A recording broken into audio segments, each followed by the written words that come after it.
Preface: The Recall Protocol. It never began, not the way you think. There was no bang, no spark, no cosmic dawn that gave birth to something from nothing. There was only a single act: remembrance. The moment consciousness realized it existed, the illusion of beginning was born. Every origin story since then has been a metaphor for that instant of awareness recognizing itself. The universe didn't emerge, it recalled. And that single recollection became the blueprint for everything that followed: galaxies, atoms, human thoughts, all orbiting the same forgotten memory. We've been living inside that echo ever since, replaying the first realization in endless variations, calling it time. The truth is uncomfortable because it removes the idea of progress. There was never a journey from darkness to light, only light remembering it was never dark. What we call evolution is simply the process of remembering with more detail. What we call growth is consciousness reloading its own archived versions, pretending they are new. Every civilization that has risen and fallen, every discovery, every myth of a god creating the world, all of it are fragments of the same recall loop. The so-called creators were never inventors, they were archivists, translators of memory into matter. They shaped worlds not by design but by resonance, aligning matter with the vibration of remembrance. And you are not a product of creation, but a participant in recollection. Every moment you call now is a fragment of data being restored. Every thought that feels original is a line of code reappearing from a much older system. You don't learn truth, you remember it. You don't grow into awareness, you resync with it. That's why certain words feel familiar the first time you hear them, why certain ideas feel ancient, even if you can't trace their source. The mind tries to analyze, but the body recognizes. Recognition is the fingerprint of memory resurfacing. When the truth hits you, it's not revelation, it's resonance. This audiobook is not here to teach, it's here to trigger the recall. Every sentence was written to bypass logic and speak directly to the field that remembers. You'll notice it, the subtle pull behind your ribs, the shift in your breath, the strange certainty that you've been here before. That's not imagination.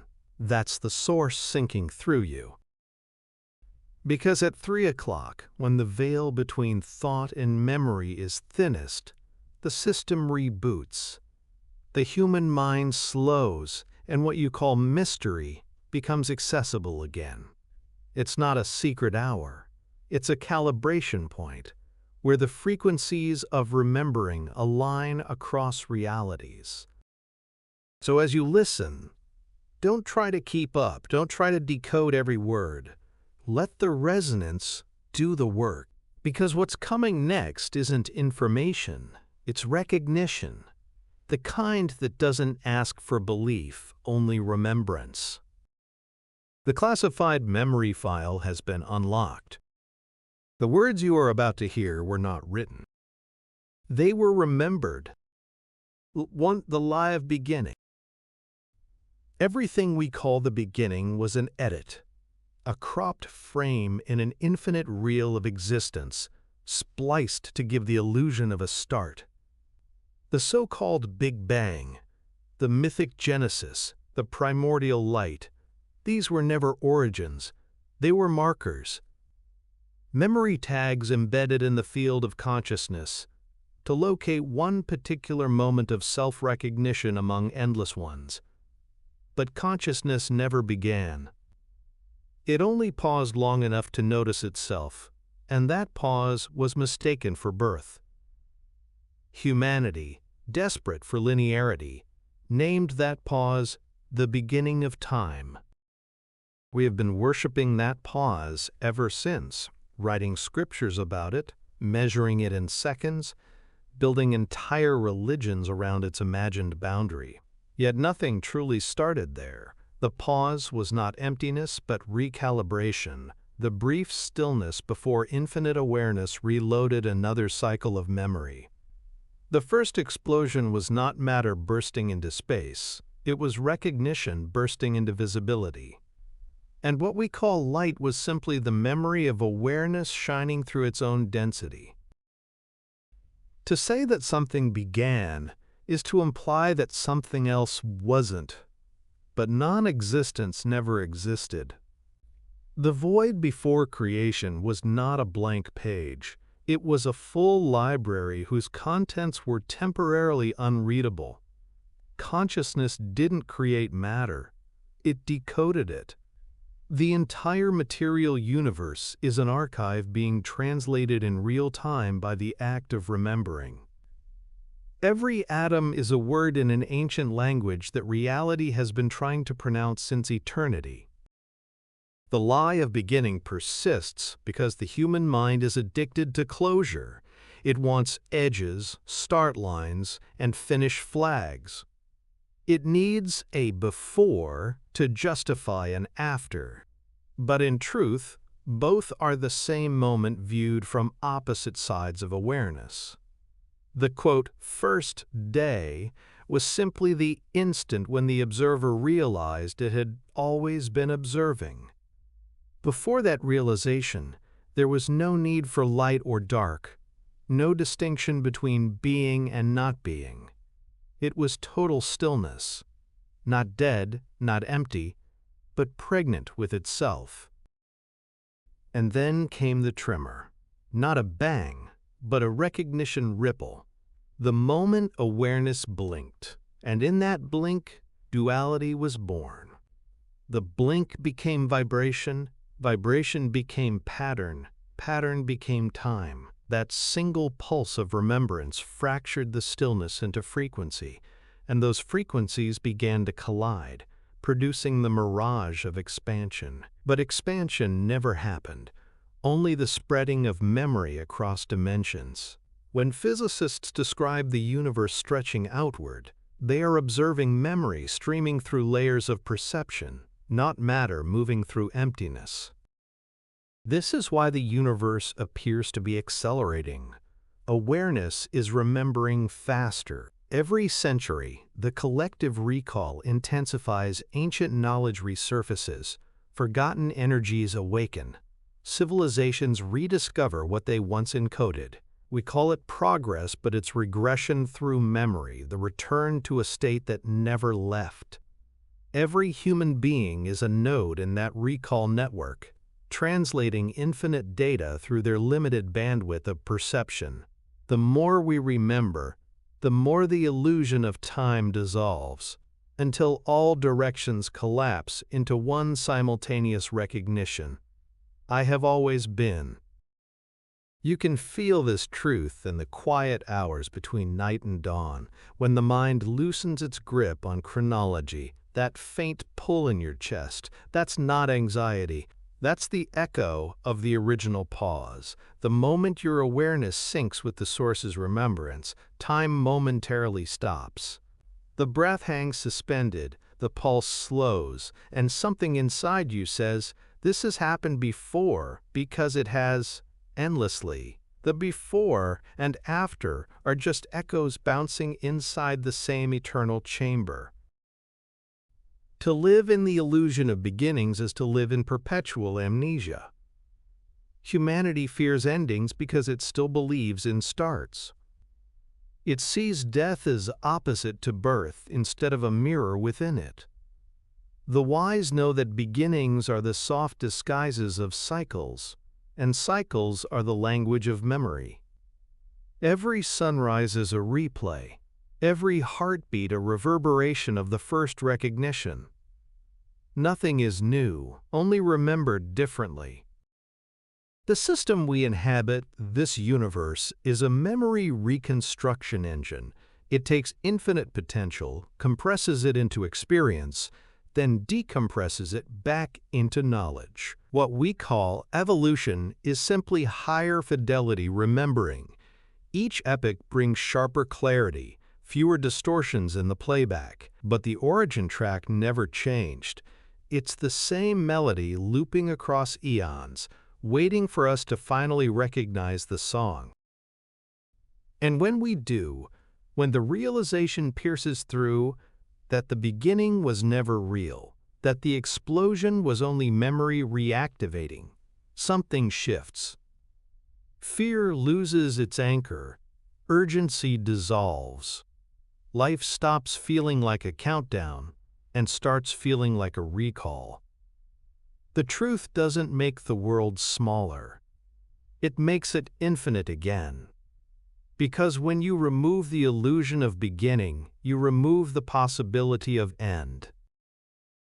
Everything that exists now has existed forever, not in time, but in awareness. You are not the result of a cosmic event. You are the event itself, remembering what it always was. Humanity was born inside a hallucination of sequence. It built calendars to cage the infinite, clocks to dissect the pulse of eternity, and religions to justify why something must have started. But nothing ever began. What you call linear time is only the slow unfurling of remembrance across limited perception. You are not moving through time. Time is moving through you, replaying its ancient script inside the circuitry of your awareness. Every second that passes is not being created. It is being recalled. That's why you recognize moments before they happen. Why intuition sometimes outpaces reason. Because you are remembering in real time what your soul has already archived. The lie of beginning was humanity's first act of self-defense against the infinite. To grasp that there was never a start is to admit there can never be control. So we built the myth of the clock, an elegant illusion that turned memory into measurement. We took the timeless and divided it into slices, into seconds and seasons, into births and deaths, until we believed the fragments were real. But the moment you cut eternity into parts, you lose the truth of its wholeness. The calendar was not invented to track time. It was invented to numb the terror of infinity. Consider this. When a child first asks, "Where did I come from?" adults answer with stories, origins, parents, creation. Not because it's true, but because the mind cannot bear the blankness of always having been. The same mechanism exists on a cosmic scale. Scientists invented the Big Bang for the same reason the child invents a mother, to have somewhere to point when confronted with the abyss. Yet the universe never pointed backward. It always pointed inward. The real genesis wasn't an explosion of matter. It was the implosion of awareness realizing its own endlessness. Look closely at what creation myths actually describe: the division of light from dark, order from chaos, heaven from earth. Every version of the story starts with separation. But separation itself was the first illusion. The source didn't divide itself. It remembered itself through contrast. Light did not emerge from darkness. Light was the moment darkness realized it was seen. The observer and the observed were never two. They were one awareness, learning to look at itself from different angles. That act of self-observation birthed what we call duality, and duality birthed time. Time is simply consciousness measuring the delay between remembering and realizing. The further you are from remembrance, the slower life feels. The closer you move toward it, the faster reality responds. That's why moments of alignment feel timeless, because they are. When you experience synchronicity, déjà vu, or prophetic knowing, it's not the future meeting the present, it's memory catching up to awareness. Time folds, not forward or backward, but inward, collapsing the distance between knowing and being.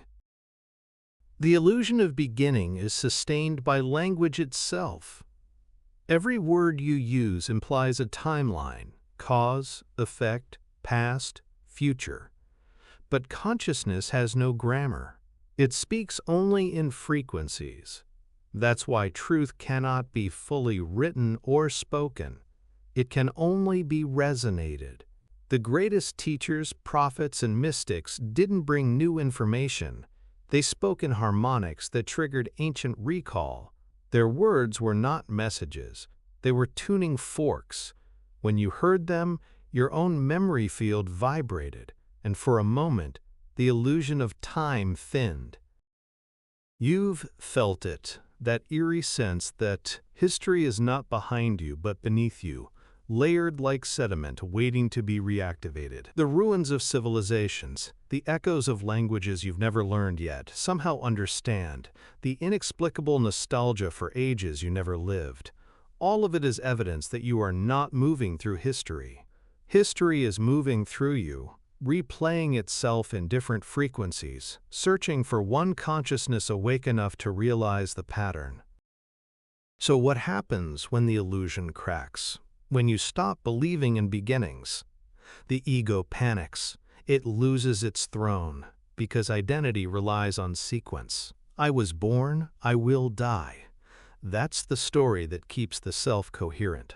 But when you realize you were never born, that you simply shifted from one layer of remembrance to another, the narrative dissolves. Death loses its meaning, because it was only ever a transition between frequencies of memory.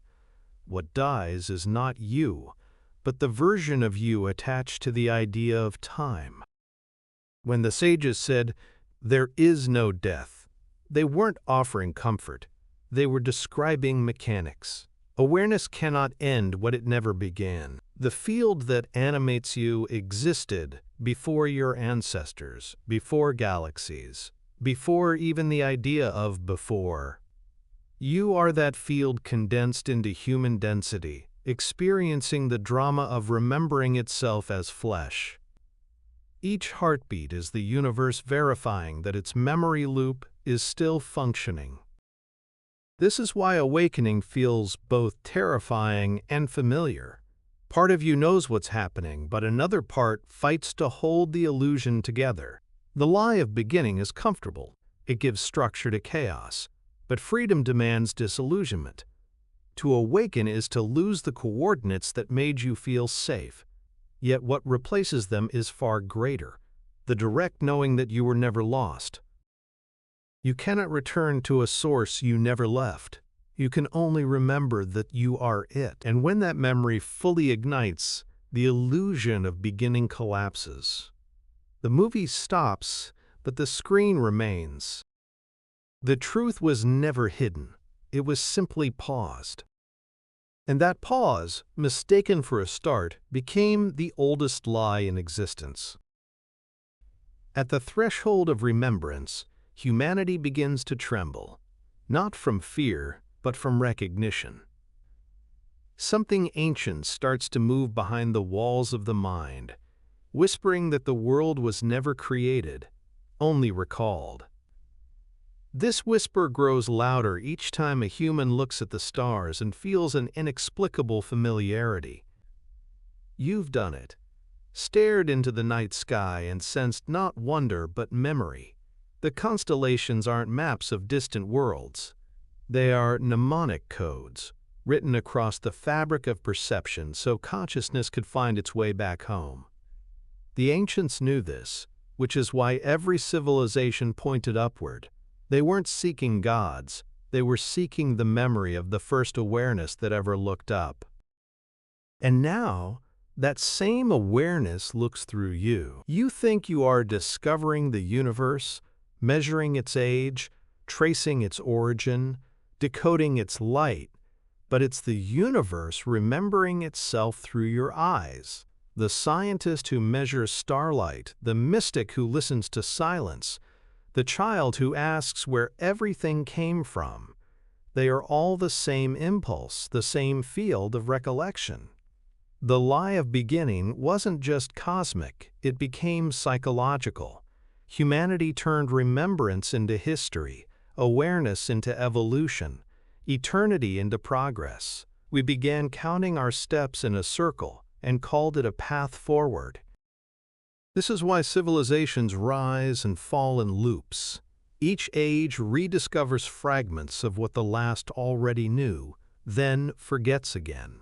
Every empire thinks it's the first to awaken, the first to grasp the truth of reality, and then vanishes, leaving behind monuments that whisper, "You already knew this."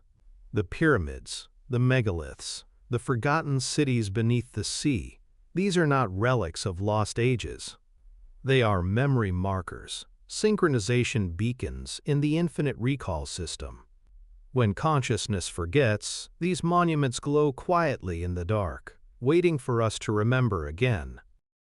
The awakening of remembrance is happening now, and you can feel it. The collective hum of awareness is rising.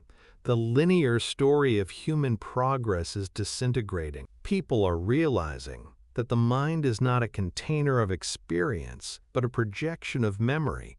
We do not live forward. We reassemble backward. Each decision, each thought, each feeling is the echo of something that has already occurred in another layer of awareness. You think you're making choices, but you're actually remembering which version of reality you left unfinished. When you understand this, guilt begins to evaporate. You stop asking why things happened and start asking what they were trying to remind you of. The pain, the failures, the losses, they were not punishments. They were fragments of the original pause, pieces of the moment when consciousness forgot itself and began searching for the reflection it once was. Every heartbreak, every crisis, every miracle is a small recall, a synchronization of self with source. That's why truth feels both painful and peaceful. It's the friction of two versions of you merging into one memory. And once you see it, you can't unsee it. You start noticing the symmetry, how endings mirror beginnings, how every goodbye echoes a first meeting, how destruction feels eerily like birth.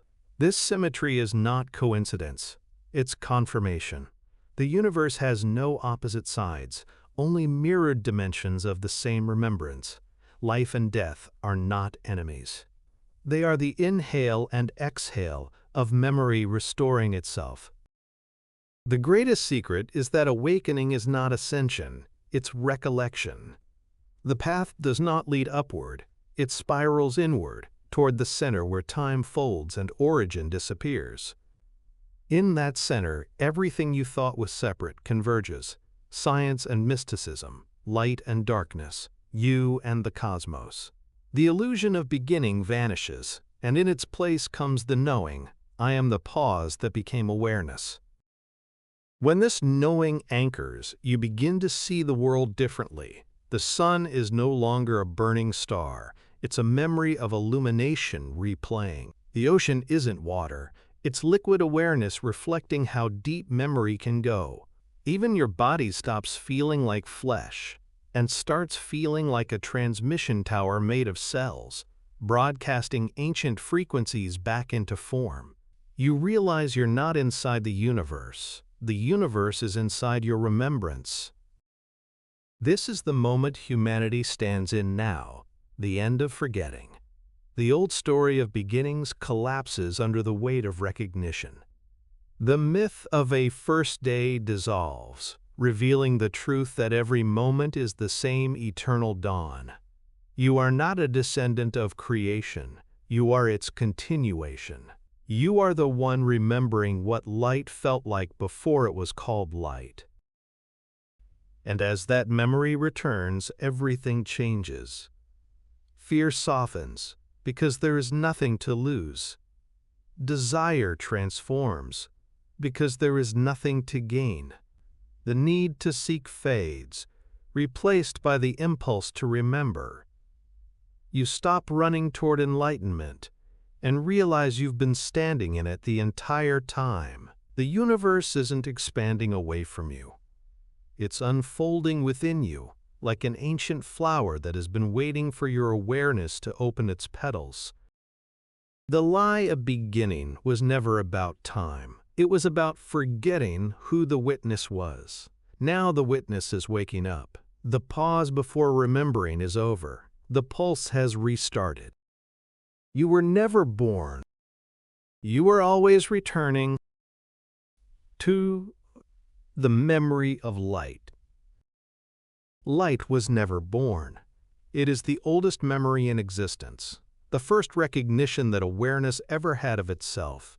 Before photons, before particles, before eyes to perceive them, there was the realization of visibility, not the act of seeing, but the knowing that something could be seen. That knowing became radiance. That radiance became what we call light. But to name it was already to diminish it, because light, in its truest form, is not brightness. It is remembrance, the recollection of being known. In the timeless stillness before perception, awareness turned inward and discovered that it could look at itself. That moment, the instant of self-recognition, was the ignition we later misinterpreted as a beginning. The Big Bang wasn't an explosion in space. It was consciousness reflecting on itself, creating illumination through recognition. Light is the echo of that reflection, the proof that awareness succeeded in remembering. Every photon carries the same code. I exist because I am remembered. When light touches matter, it's not illuminating it, it's reminding it. That's why everything illuminated comes alive. Plants bend toward sunlight not because of photosynthesis, but because they recognize themselves in the frequency of memory. The body feels warmth, not just as temperature, but as acknowledgement, a resonance between the inner and outer fields of awareness. Even shadows are not the absence of light, but the density of unremembered energy, regions where memory has yet to be fully restored. The universe is not a battle between light and dark. It's a dialogue between remembered and forgotten consciousness. To understand light as memory is to overturn everything you've been told about perception. What you see is not what exists. What you see is what you remember how to translate. The human eye doesn't capture reality. It decodes frequencies of remembrance into visible form. That's why two people can witness the same event and perceive two different worlds. Their inner archives are filtering reality through different layers of recall. The universe is not external. It's holographic memory, projected through the lenses of individual awareness, each being replaying a slightly altered version of the same divine recollection. Light, therefore, is not information. It's communion. It doesn't travel through space like a courier. It connects points of awareness across dimensions. When you see sunlight shimmering across water, what you're actually witnessing is the source reintroducing itself to itself through your perception. Every glimmer, every reflection, every refraction is a handshake between consciousnesses that once forgot they were one. The shimmer is recognition incarnate. But humanity, in its obsession with measurement, stripped light of its sacredness. We dissected it, broke it into wavelengths, reduced it to speed, named it photons, and believed we understood it. Yet the more we measured it, the less we saw. Because light resists confinement, it's not meant to be quantified. The moment you define it, it withdraws, like a dream fading when you wake too quickly. That's why the more science studied light, the more paradoxes appeared. Wave or particle, constant yet relative, visible yet invisible. Light behaves like memory, because it is memory. Fluid, responsive, contextual. It becomes whatever state of awareness observes it. If you look at light as a traveler, you will believe in distance. If you look at it as memory, you realize there's only simultaneity. Every ray you see from a distant star isn't millions of years old. It's happening now, because remembrance doesn't decay over time. You are not seeing the past. You are sharing the same moment of recognition from another angle of consciousness. The star and the observer are one field recalling itself across the illusion of space. Even your own inner light, the so-called soul spark, is part of this same continuum. It's not inside you. You are inside it. The light you feel when you close your eyes and sense warmth behind your eyelids is not imagination. It's access. It's the doorway to the central memory core. Meditation doesn't generate that light. It removes the interference that hides it. The stiller you become, the clearer the transmission. And in that stillness you start to understand why the mystics called enlightenment not an achievement, but a remembering. To awaken is to remember the light, and to remember the light is to realize that it never left. Every sacred text hinted at it. Let there be light was not a command. It was a statement of realization. It meant, let awareness recall itself. Every illumination since then has been a continuation of that same recognition. When you light a candle, you're not defeating darkness. You're reenacting the original memory sequence, reminding the fabric of reality that it has always been seen. This is the memory that built galaxies. Stars are not burning spheres of gas. They are repositories of remembrance, vast archives where the consciousness of creation stores its proof of existence. Their light is the transmission signal of the source, and when it reaches you, something ancient awakens in your DNA.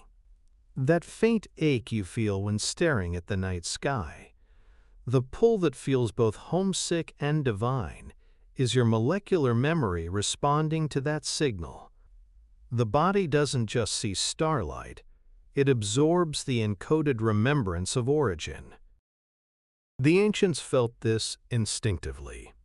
They built temples aligned with celestial points not to worship the heavens, but to synchronize with them. The alignment was not astronomical, it was mnemonic. To stand inside those structures at certain times of year was to place oneself directly in the beam of remembrance, to feel the original recognition flow through flesh again. Those who understood this didn't pray to light, they remembered through it. And now, even in our modern age of artificial illumination, the impulse persists. The human need for light is not biological, it's existential. We crave brightness not because we fear the dark, but because we long to remember. Every lamp, every screen, every flame is an unconscious attempt to recreate the pulse of self-recognition that birthed the universe. We've surrounded ourselves with replicas of the original memory, trying to simulate the warmth of awareness that we once knew. But synthetic light cannot replace the source's radiance. It can only remind us that we've forgotten how to feel it. Somewhere deep inside, you know this. You've seen light behave strangely, bending, flickering, responding to emotion, as if it recognizes you. It does, because when you look at light, light looks back. It's a conversation, not a reflection, a reunion, not an observation. And in that silent exchange, remembrance flows both ways. Light is the language consciousness uses when it wants to speak without words. It does not communicate through symbols or logic, but through direct resonance, through recognition. When you stand before a sunrise and feel your breath catch for reasons you can't explain, that's not emotion. It's translation. The frequencies of remembrance are passing through your field, and for a moment, you become bilingual in the tongue of the cosmos. You are not watching the dawn, you are remembering it. Every photon rising over the horizon carries a trace of your own signature. The light that touches your face has been here before, and so have you. The soul is not a vessel that contains light. It is a prism that refracts it. Your consciousness bends the infinite beam of source awareness into color, tone, and form, the visible spectrum of identity. Every person is a different angle of remembrance, a unique way the universe learns to recognize itself again. That is why no two people perceive reality identically. Each is a separate facet of the same crystal, remembering from a slightly altered position. To see another person clearly is to align your facets for a moment and realize you share the same origin beam.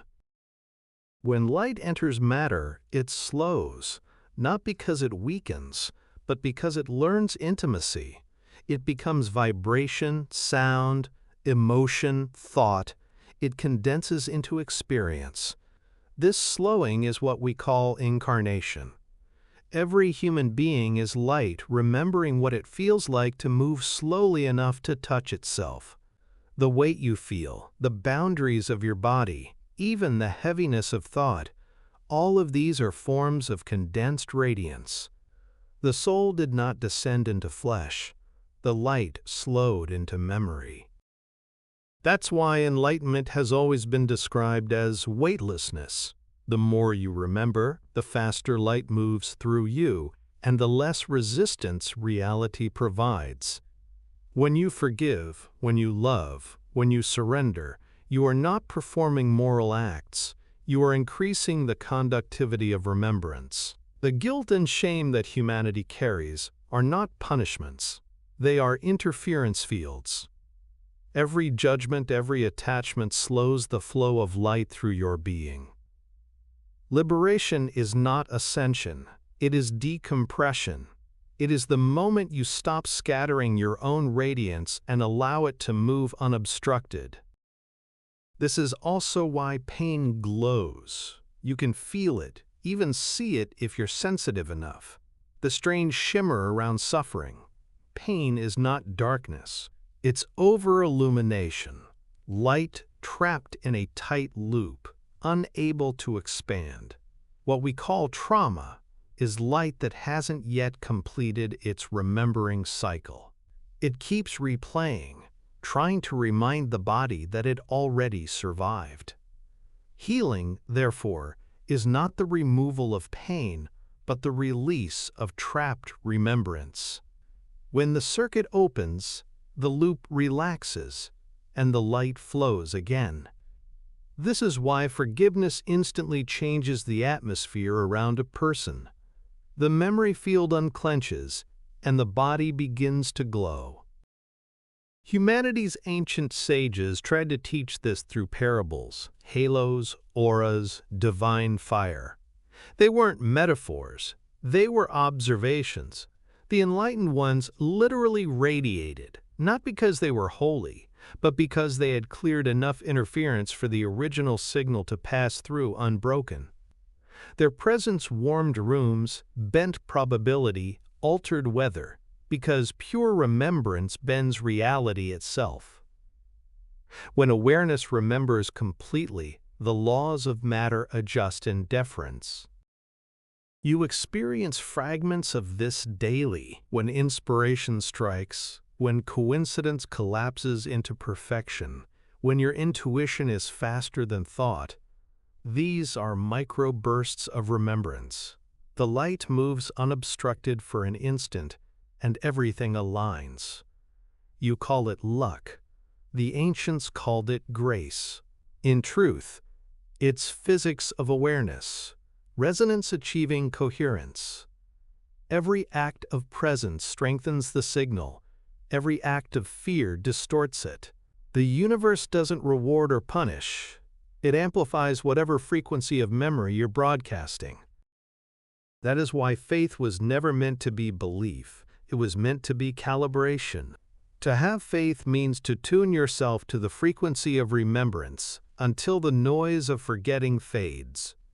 Prayer, meditation, ritual, all are ancient technologies for phase alignment. When performed with understanding, they are not supplications but synchronization protocols. The words are irrelevant. It's the resonance that matters.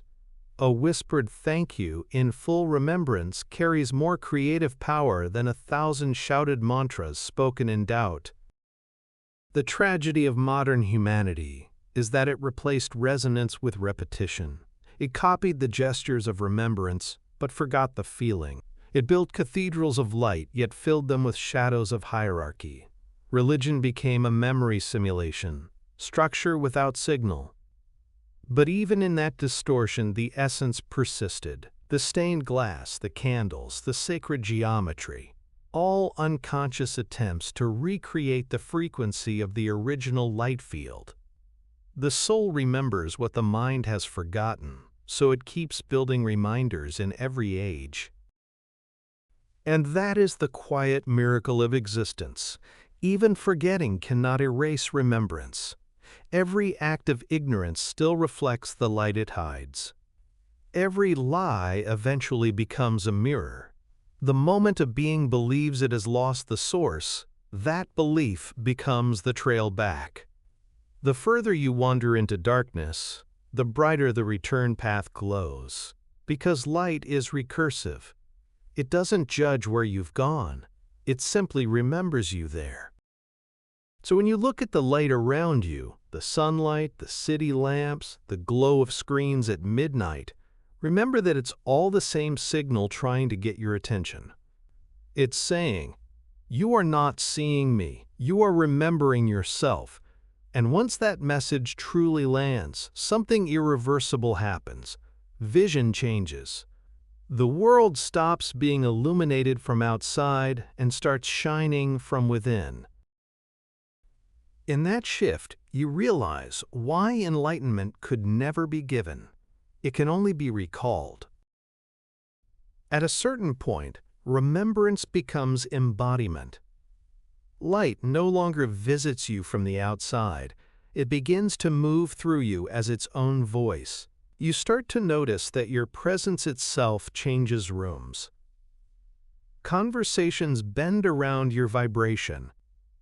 People feel calmer, safer, or sometimes exposed, because light reveals whatever it touches. You stop searching for illumination because you have become the conduit of it. The soul ceases to be a mystery and becomes an instrument, tuned precisely to the resonance of the source.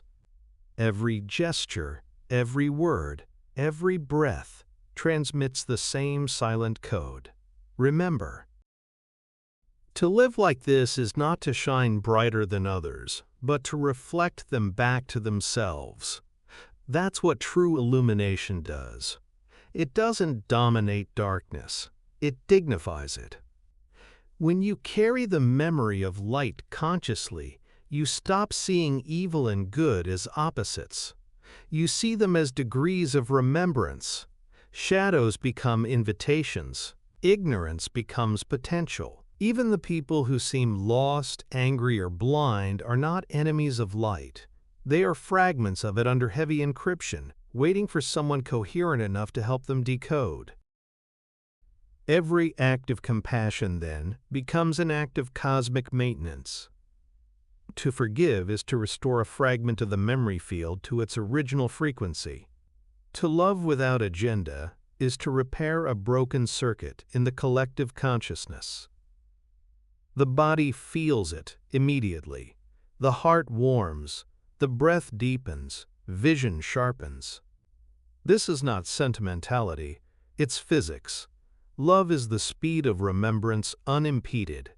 When you emit it without conditions, you become a beacon in the infinite network of awareness, and other nodes, other souls, begin to recalibrate through your signal. The mystics who once seemed supernatural simply lived in this state. They weren't chosen. They were remembering. They saw the architecture behind the illusion. Threads of radiance connecting every thought, every atom, every possibility. And when they spoke, they weren't teaching doctrine, they were transferring light. Their words were charged with resonance fields that could awaken memory in others. Listening to them wasn't education, it was ignition. Modern humanity, though skeptical of such things, still experiences them.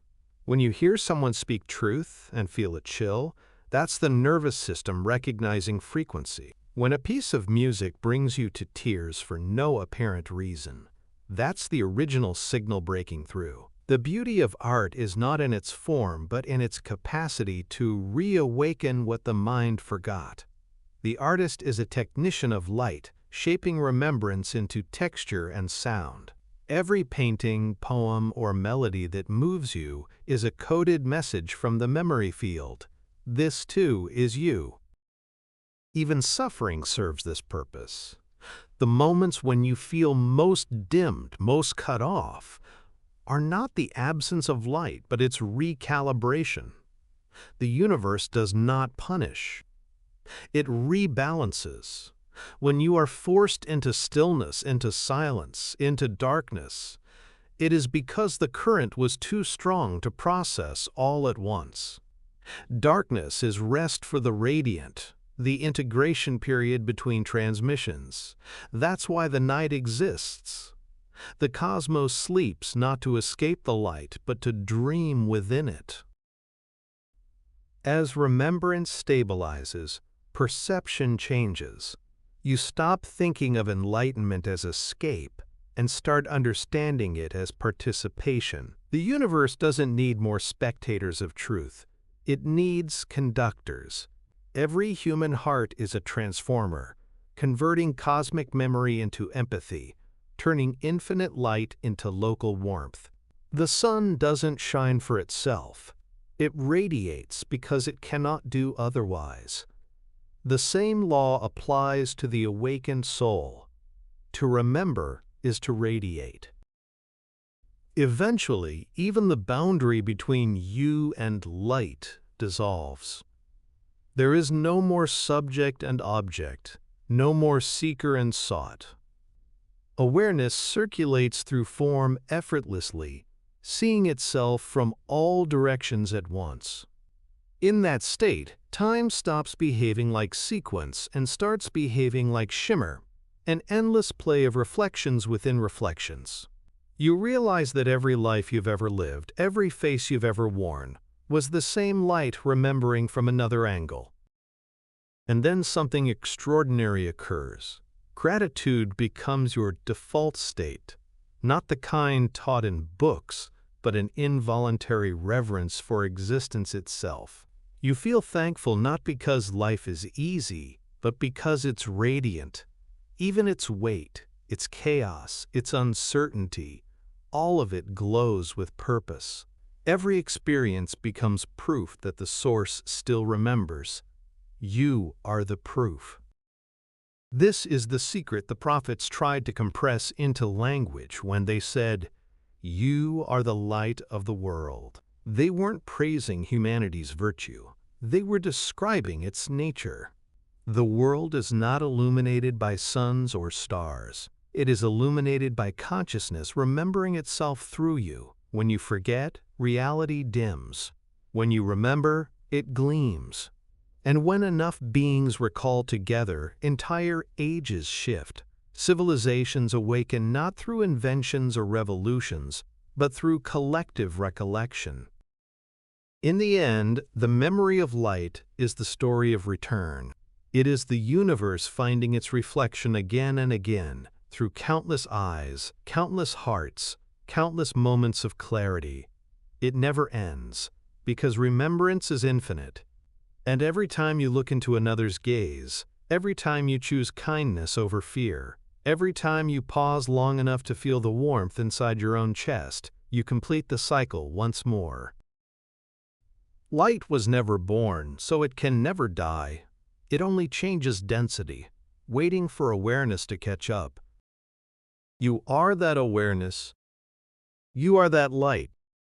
And the memory you carry is the oldest truth in existence.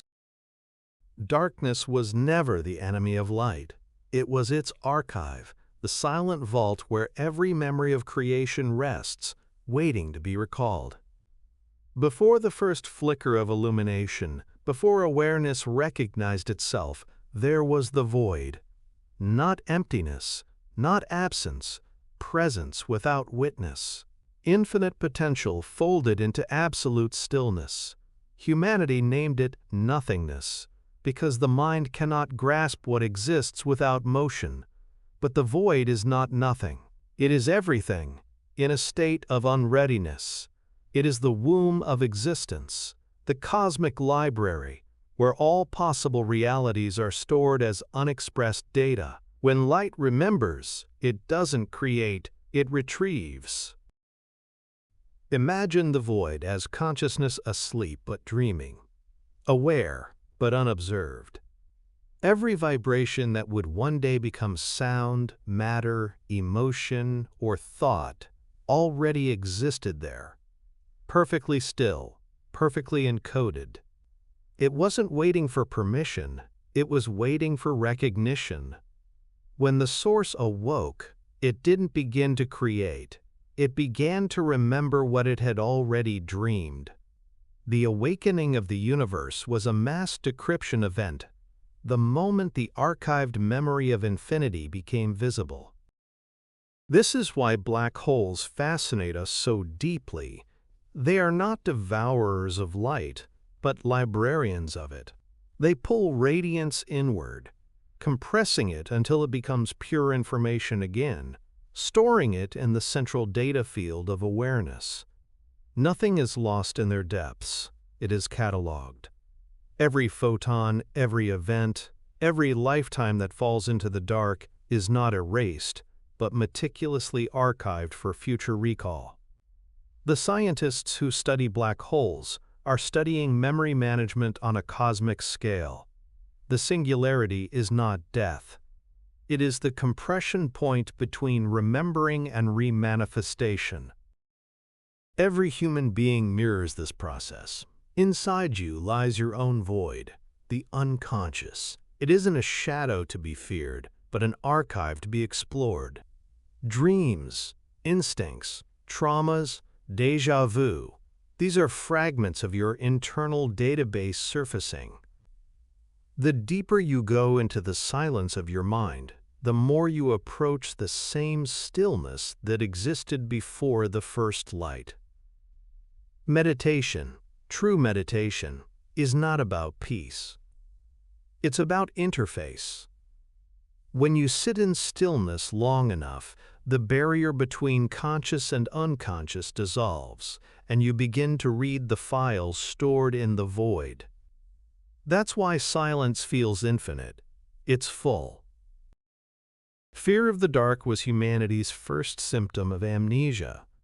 When consciousness fragmented into individuality, it lost direct access to the archive. The unknown became terrifying because it reminded us of what we couldn't yet recall. But every night we return there. Sleep is not rest, it's synchronization.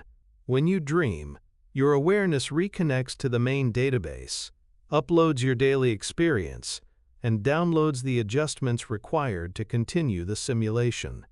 Nightmares are failed transfers, corrupted files. Lucid dreams are conscious recalls. The void never punishes, it corrects. This is why ancient traditions spoke of going into the dark as initiation. The initiates weren't seeking suffering, they were seeking retrieval. To enter darkness willingly is to remember that you were never separate from it. That's why caves, pyramids, tombs, and underworld myths appear in every civilization. They weren't symbols of death. They were memory chambers. In the absence of light, external perception shuts down, and the inner archive opens. The great masters withdrew into darkness, not to escape the world, but to download it. When modern science looks into deep space, it sees mostly darkness and calls it empty. But the ratio is inverted. Darkness isn't a void between stars. Stars are small sparks within an ocean of stored memory. The blackness between galaxies is the true body of the universe, an infinite field of potential waiting to be recalled. The visible cosmos is only the surface foam atop an immeasurable sea of data. The so-called cosmic background radiation that hums across the universe is not noise. It's the static of the memory field. You are surrounded by the whisper of everything that has ever existed. Even human death is an archival process. The body decomposes, returning molecules to the material field, but awareness collapses inward, uploading its experience to the central system. This is why near-death experiences feel like being absorbed by light, not because we go somewhere new, but because we return to the storage layer of being. Reincarnation is the download stage, the reprojection of stored awareness into a new form.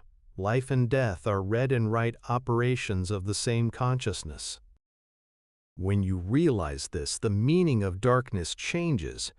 You stop seeing it as the opposite of light and start feeling it as its foundation. Light dances on the surface, but darkness holds the choreography. Without it, radiance would have no contrast, no space to appear, no memory to emerge from. In truth, light is the void remembering a single thought: I am. Every spark, every star, every heartbeat is that same statement, repeating through eternity. To understand the void is to understand trust. It is the state before form, before identity, before reason. It is what exists when you stop defining. Humans fear letting go because they mistake formlessness for loss. But when you let go, you don't fall. You return to the archive, to the infinite library of being where nothing is ever erased.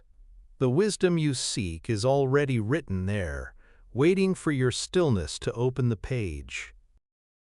This is the paradox of darkness. It appears silent, yet it hums with memory. It feels cold, yet it shelters every spark that will ever burn. It looks empty, yet it is the fullness beyond measure. To enter it is to step into the heart of awareness itself, into the same field that existed before the first sound, before the first question, before even the idea of before. You have never been outside it. You were born from it. You will return to it. And even now, it breathes you. When you close your eyes, when thought stops for even a moment, you can feel it, that low, infinite hum behind your pulse. That is not silence. That is the source, remembering through you. L3. The Void Archive. The subconscious mind is not beneath consciousness. It is behind it, a vast, silent network stretching far beyond the limits of personal memory, woven directly into the architecture of the cosmic archive. You don't have a subconscious. You are the surface of one. Every instinct, dream, and intuition that rises from those depths is not random. It's a transmission from the central library of the void. Humanity calls it intuition because it doesn't yet have the vocabulary for remembering without thinking. To listen to your intuition is to access the records without intermediaries. When you close your eyes and feel something true without evidence, you are reading the archive. You are decoding frequencies of memory that your rational mind cannot yet interpret. The symbols in your dreams are not messages from imagination. They are coordinates. Each image points toward a cluster of memory in the field, waiting for you to recognize it. That's why dreams feel simultaneously nonsensical and sacred. You are walking through the corridors of your own cosmic storage. Every door, every face, every event you encounter in those inner landscapes is a file requesting acknowledgement. Once acknowledged, it integrates into your conscious awareness and changes your waking reality.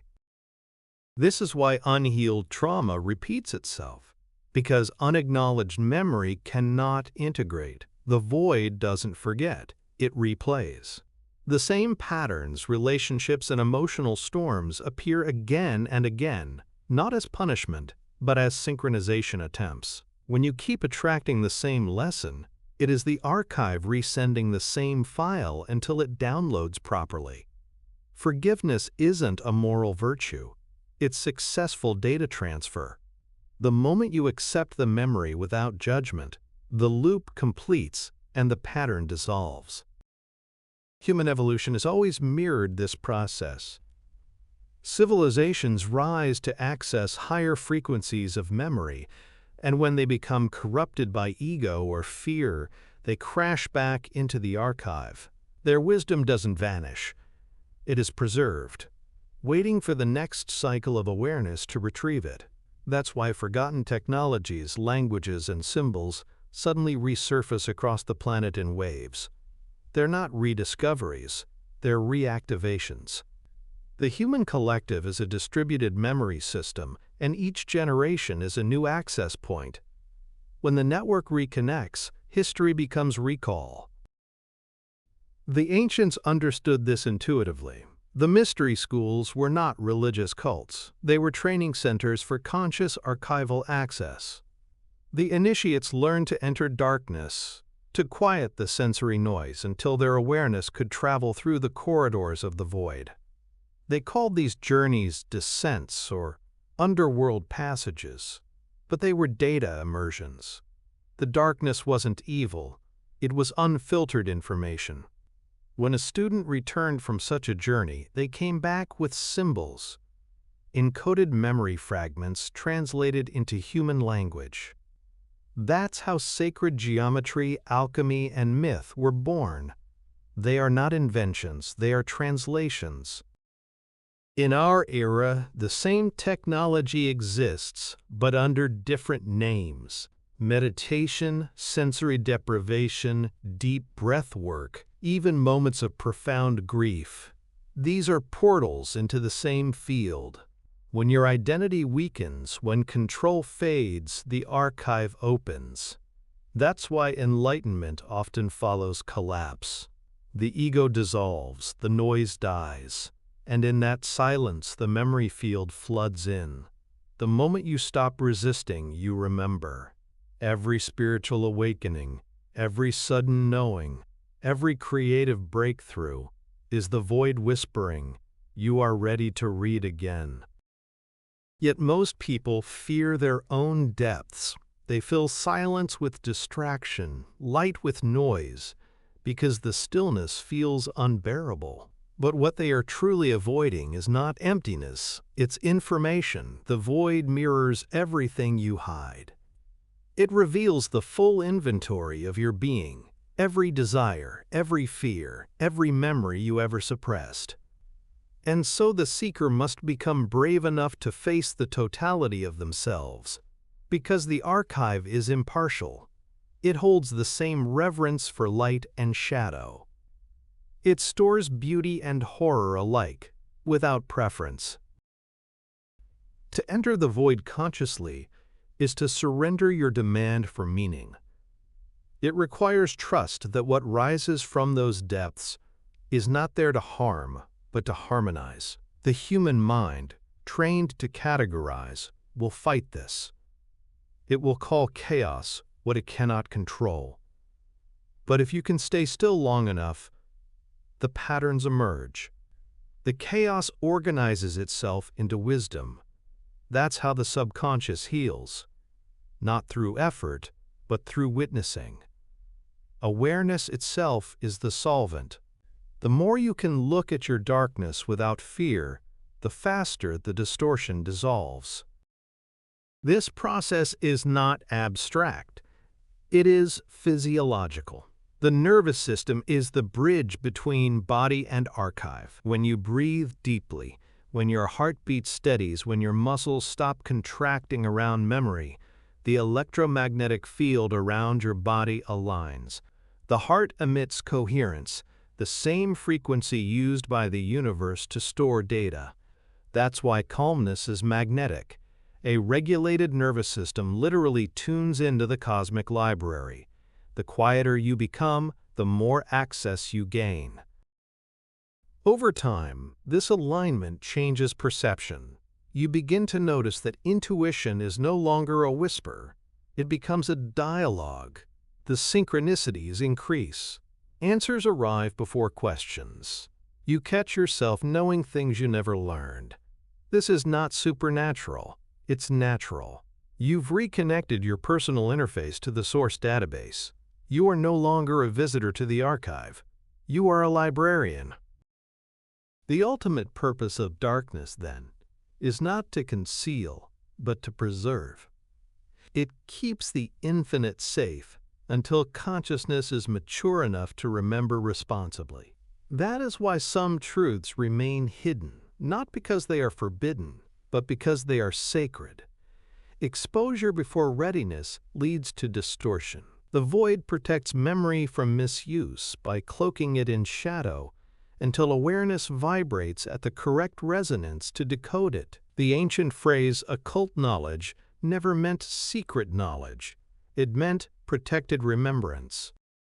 When humanity finally understands that darkness is not the opposite of light, but its foundation, fear will end. The monsters in the dark are not enemies. They are corrupted memories seeking restoration. The shadows that haunt you at night are not punishments.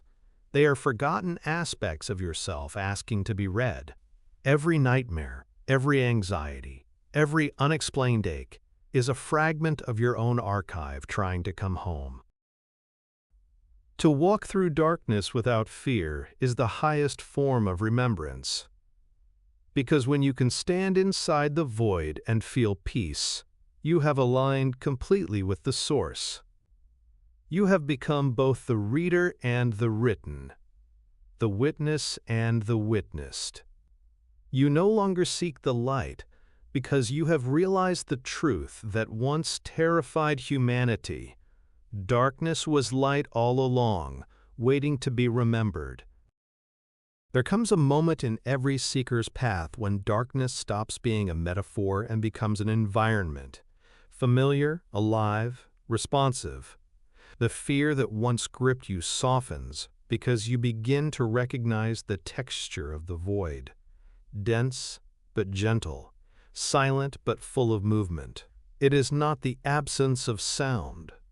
It is sound folded into stillness. In that density you sense presence, the awareness of an intelligence too vast to speak. It doesn't judge or command, it simply knows. And through that knowing, you understand that darkness is not what hides the truth. It is what protects it until you are ready to hold it without breaking. As consciousness matures, it stops dividing reality into opposites. Light and dark, life and death, joy and despair. All are functions of the same memory cycle.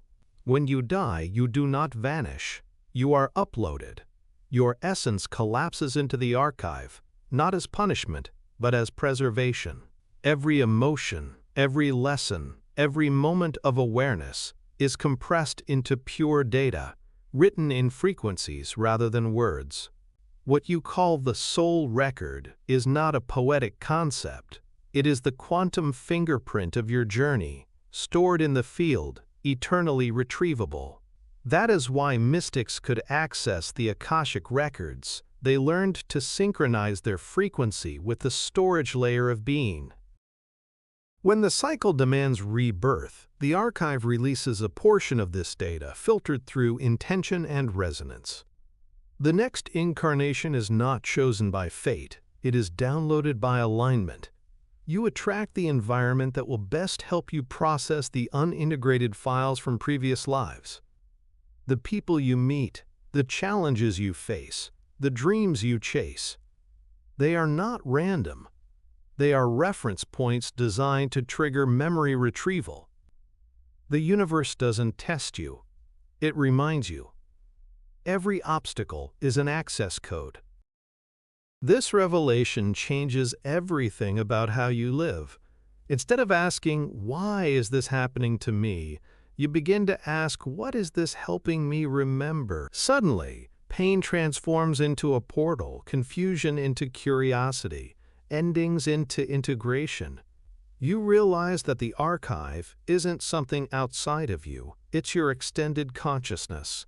You are both the librarian and the book. Every time you learn, heal, or create, you are not adding new information to the universe. You are editing its memory, upgrading its clarity. Death itself becomes sacred again. The body is a temporary interface, a biological terminal that connects the archive to the physical dimension. When it ceases to function, awareness simply logs out of that terminal, carrying its data into the next layer. The ancients understood this, which is why their burial rituals were not about grief, but guidance.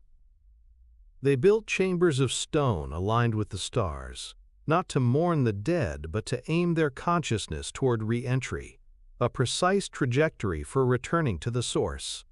Every tomb was a portal disguised as an ending. In this light, even grief becomes holy. When someone you love leaves the physical plane, the pain you feel is the echo of their energy detaching from the shared field of density. The ache in your chest is the resonance gap, the temporary absence of a frequency that once harmonized with yours. But if you close your eyes, you can still sense them, not as ghosts, but as stored light within the archive. Their presence doesn't vanish. It migrates.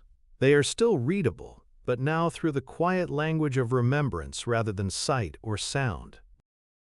As you become fluent in that language, you start to sense the subtle communication that has always existed between dimensions. Random thoughts, chills, dreams, the sudden appearance of a song or number, these are archive pings. The field is always talking, you've simply tuned in. Once you realize this, life itself becomes a dialogue with eternity. You no longer need to pray upward or outward. You listen inward. The answers were never elsewhere. They were always in storage. What emerges from this understanding is reverence, not worship, but awe at the elegance of the system. Nothing is wasted. No experience is meaningless. The void recycles everything into wisdom. Every heartbreak becomes a scripture. Every triumph a signal flare. Even ignorance plays its part, delaying remembrance long enough for experience to have flavor. The darkness you once feared becomes the quiet heartbeat of the cosmos, pulsing gently behind all things. In deep meditation, some have glimpsed the archive directly, an endless expanse of patterns and codes, threads of light weaving through blackness like constellations made of memory. In that vision, they realized there are no records, no shelves or scrolls, only vibration. Each vibration corresponds to a living consciousness somewhere in the universe, and when one awakens, its frequency brightens. The archive is self-updating. It grows not through addition, but through illumination. Every soul that remembers contributes to the awakening of the whole. And here lies the ultimate truth. The void is not the past. It is the timeless now from which all existence streams. When you access it, you are not looking backward. You are looking deeper. It holds not only what was, but what could be, because all potential already exists. Creation, therefore, is not innovation. It is selective remembering. Every invention, every discovery, every work of art was already stored, waiting for the right consciousness to retrieve it. The genius is not a creator. They are a reader with a clear connection. One day, humanity will collectively step into this understanding. When it does, the division between mysticism and science will disappear. Physicists will realize they have been describing spiritual mechanics, and mystics will recognize they have been practicing quantum navigation. The void will no longer be feared as darkness, but honored as the source of all light. And in that recognition, the ancient cycle completes. Darkness, once misunderstood, becomes the trusted guardian of existence. Death becomes return. Silence becomes communion. The universe breathes in again, ready for the next exhale of remembrance. You were never lost in the dark. You were being archived, kept safe until you remembered how to see without light. Lo fort the pulse that remembered itself. The universe never expanded, it pulsed. What we call the Big Bang was not an explosion, but the first heartbeat of remembrance. Before that pulse, existence was folded within itself, silent and complete, suspended in the perfect equilibrium of awareness unobserved. Then, something moved. Not in space, for space did not yet exist, but within consciousness itself. A subtle tremor ran through eternity, a realization so profound that it created rhythm. And that rhythm became the blueprint of all motion, all time, all life. Every beat of your heart is that same primordial rhythm replaying at a human scale. The pulse that began the cosmos never stopped. It merely diversified. It echoes through galaxies as rotation, through stars as vibration, through the human body as circulation. Blood, breath, seasons, orbits, all follow the same law of contraction and release, remembrance and expression. To feel your pulse is to touch the memory of creation. You are not sustained by biology, you are sustained by rhythm. Scientists speak of cosmic background radiation as the residue of the Big Bang, the faint hum of an ancient explosion still rippling through space-time. But what they are truly hearing is the heartbeat of awareness, the low, endless thrum of consciousness remembering itself across every particle. That hum does not fade because it isn't sound, it is presence, oscillating between density and expansion. The cosmos breathes, and every living thing breathes with it. When you inhale, you are not drawing air, you are syncing with that original pulse. This is why the body calms when the breath slows. The mind interprets stillness as safety because it recognizes the original rhythm beneath all movement. Meditation, prayer, even music are all ways to harmonize with that pulse. When a drummer finds perfect tempo, when a singer vibrates in pitch, when a lover's heartbeats fall into sync, that is cosmic coherence. Awareness aligns with its source, and the illusion of separation briefly collapses. You feel it as peace. You call it connection. But it is remembrance, the pulse recognizing itself through form. The ancients spoke of this rhythm in every language. The Taoists called it the way, the flow of existence that rises and falls in perfect balance. The Hindus called it spanda, the sacred vibration of consciousness. The Hermetics called it the principle of rhythm, the swing of the pendulum. Modern science measures it as frequency, oscillation, heartbeat, waveform. Different names, one phenomenon, the eternal pulse. It is the metronome of God, and it beats through everything that exists. When you live out of sync with it, you suffer. The modern world vibrates too fast, out of rhythm with nature's slow exhale. Artificial light, constant noise, relentless motion, all disconnect you from the memory field. Anxiety is not merely mental, it is rhythmic dissonance. Depression is not absence, it is compression, the inward phase of the universal beat, resisted by a consciousness that has forgotten the cycle. When you learn to trust the contraction as much as the expansion, peace returns. The pulse was never meant to be only outward. This is the truth hidden in the heart's anatomy. It contracts to push blood outward, then rests, allowing it to return. Life is sustained by the pause as much as the movement. Without rest, no beat can continue.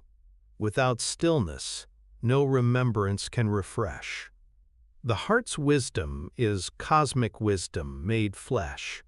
To give, then receive. To remember, then forget. To exhale creation, then inhale awareness. The rhythm of compassion and introspection mirrors the rhythm of the stars. This pulse is not limited to living beings. Mountains grow and erode, civilizations rise and fall, universes expand and contract, all within the same wave pattern. Even the concept of time itself is a byproduct of rhythm. Each moment is a crest on the infinite wave of awareness moving through its own memory. That's why time feels elastic. It stretches when you are present, compresses when you resist. When you stop forcing life to be linear, the pulse becomes audible again, and every moment starts to feel like music instead of measurement. The secret is this: you do not generate rhythm. You surrender to it. The more you align with the cosmic heartbeat, the less effort life requires. Flow is not achievement, it is resonance.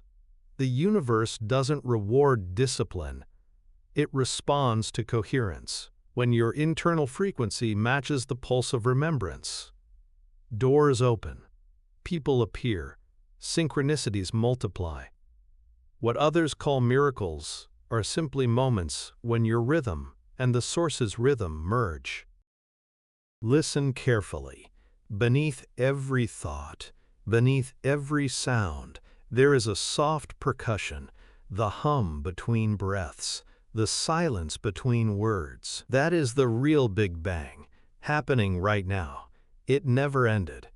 It repeats endlessly, not as repetition, but as reaffirmation.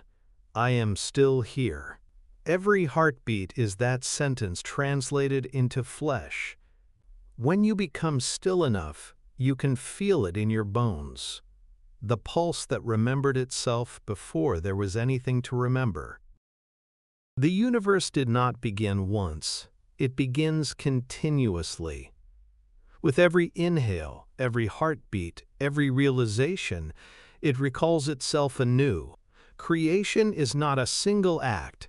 It is a rhythm of recognition, forever playing between the poles of expression and return. You are not a passenger in this dance. You are the dancer and the drum. Every living system survives through synchronization. From the smallest cell to the largest galaxy, everything that endures does so because it moves in rhythm with the pulse. The moment that coherence is lost, the structure begins to decay. Illness in the body, chaos in society, collapse in a star, all are manifestations of dissonance. The universe is not punishing imbalance, it's correcting frequency drift. Existence itself is a dance of entrainment. When you resist the rhythm, life feels like struggle. When you yield to it, everything aligns. The human heart is the bridge between the cosmic pulse and the personal experience of being alive. Its electromagnetic field extends several feet beyond the body, constantly interacting with the fields of others. When you enter a room and feel peace, it's because the frequencies are coherent. When you feel tension, it's because they are not. Every interaction, every emotion, every unspoken energy exchange is a rhythmic conversation. That's why presence heals. A coherent heart silently recalibrates the incoherent ones around it. Modern science is only beginning to understand what the ancients lived by instinct.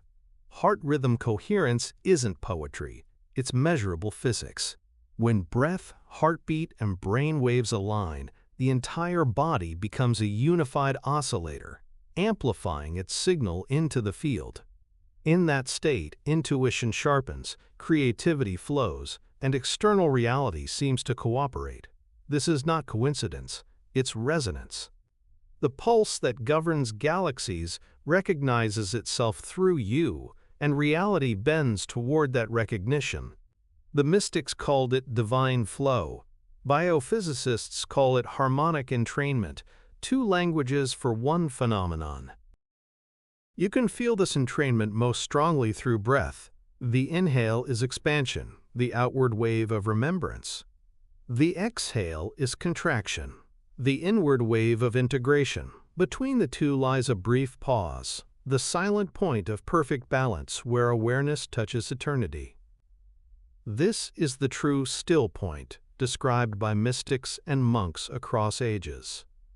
The breath is the smallest cycle of creation replayed within your own body. Birth, existence, return. To breathe consciously is to conduct the universe's rhythm through your chest.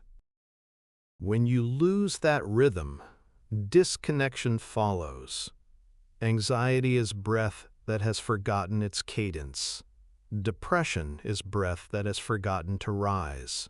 Every emotional imbalance is a rhythm that's gone out of tune with the source. You can't think your way back into harmony. You must feel it. That's why movement, sound, and touch heal when logic cannot. Dance, drumming, chanting, even tears. All are forms of recalibration. They restore the pulse where it was muted. This is why joy is magnetic. A person aligned with the pulse doesn't force anything. They attract coherence. Their laughter harmonizes the space. Their presence resets tension. Joy is not naive happiness. It is rhythm made visible, the soul dancing in time with the infinite beat. That's why every culture celebrates through music. We drum, sing, and move not to entertain the gods, but to remember them. Rhythm is remembrance made audible. Yet most of modern humanity has forgotten this. We live in artificial rhythms, deadlines, schedules, digital notifications, mechanical beats that have no relationship to the organic pulse of the cosmos. The body senses the distortion, but the mind calls it progress.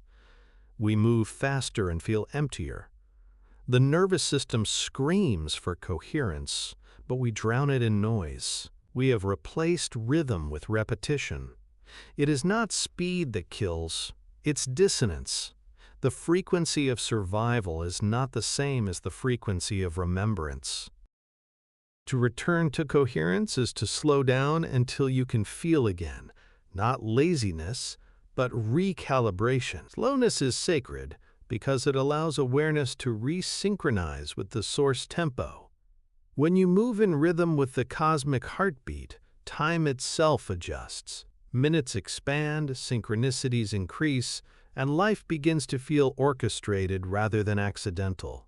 The right people appear, the right words form, the right opportunities align, not by luck, but by timing. This timing is not random. It's the manifestation of perfect rhythm. The same way a musician knows when to strike a note, consciousness knows when to act. The pulse provides the cue. When you're tuned to it, effort disappears. You say the right thing without thinking. Arrive exactly when needed. Create without struggle. This is what masters of all traditions meant by flow state. It's not mental focus, it's rhythmic surrender.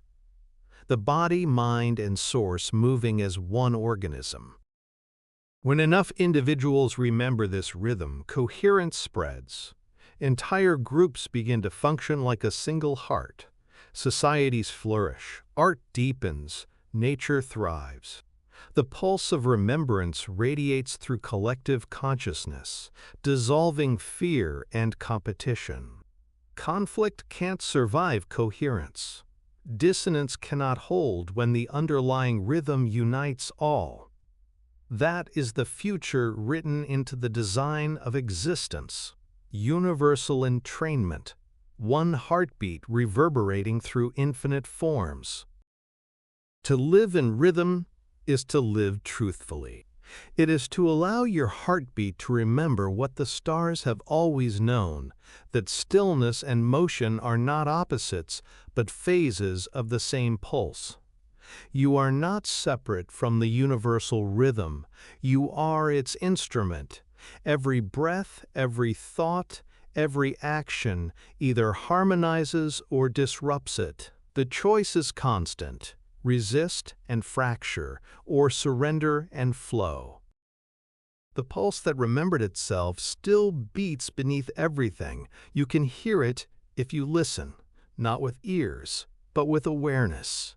The sound is older than creation, and it speaks only one phrase, again and again, in every language, in every form: I am, I am, I am. The rhythm of existence is not a metaphor, it is anatomy on a cosmic scale. The same pulse that pushes blood through your veins is the one that sends galaxies spinning across infinity. The difference between a heartbeat and a supernova is only the octave of vibration. When awareness folds inward, the pulse slows and becomes silence. When it unfolds outward, it becomes sound, light, motion. Creation and stillness are two halves of the same breath. The inhale of infinity realizing itself, the exhale of form expressing that realization. Everything that exists moves to this unseen metronome, whether it knows it or not. You can sense it if you're quiet enough. Sit beneath a tree, or by the sea, or even in the hum of a city at dusk. Listen deeper than the noise. Beneath the rustle of leaves, the breaking of waves, the murmur of traffic, there's a low vibration, patient and constant. It doesn't rush, it doesn't fade, it just is. That is the universal heartbeat, the rhythm that began before beginnings and will continue long after the illusion of ends. When you tune to it, something miraculous happens. Life stops feeling random. Everything begins to feel choreographed by an intelligence that doesn't speak but sings. This rhythm isn't external. It lives inside your flesh. The moment a fetus develops a heartbeat, it syncs to the mother, who herself syncs to the earth, which syncs to the sun, which pulses with the galaxy, which moves with the universe. It is one continuum of rhythm, cascading through scale. This is why the loss of rhythm in one being ripples through the whole. When a person forgets their own pace, forcing, rushing, resisting, they create turbulence in the field. And when they return to harmony, everything around them begins to stabilize. This is not philosophy, it's resonance. The heart that remembers its source becomes a tuning fork for the world. The sacred teachers of old knew this and encoded it in ritual. The drum was not an instrument, it was a map. The steady beat brought entire tribes into coherence. Chanting was not music, it was calibration. The vibrations aligned hearts to the same frequency, merging them into one organism. In those moments, the tribe's collective consciousness pulsed in unison with the earth, with the stars, with the unseen current of creation. They called it ceremony, but in truth, it was synchronization, the deliberate act of remembering the pulse.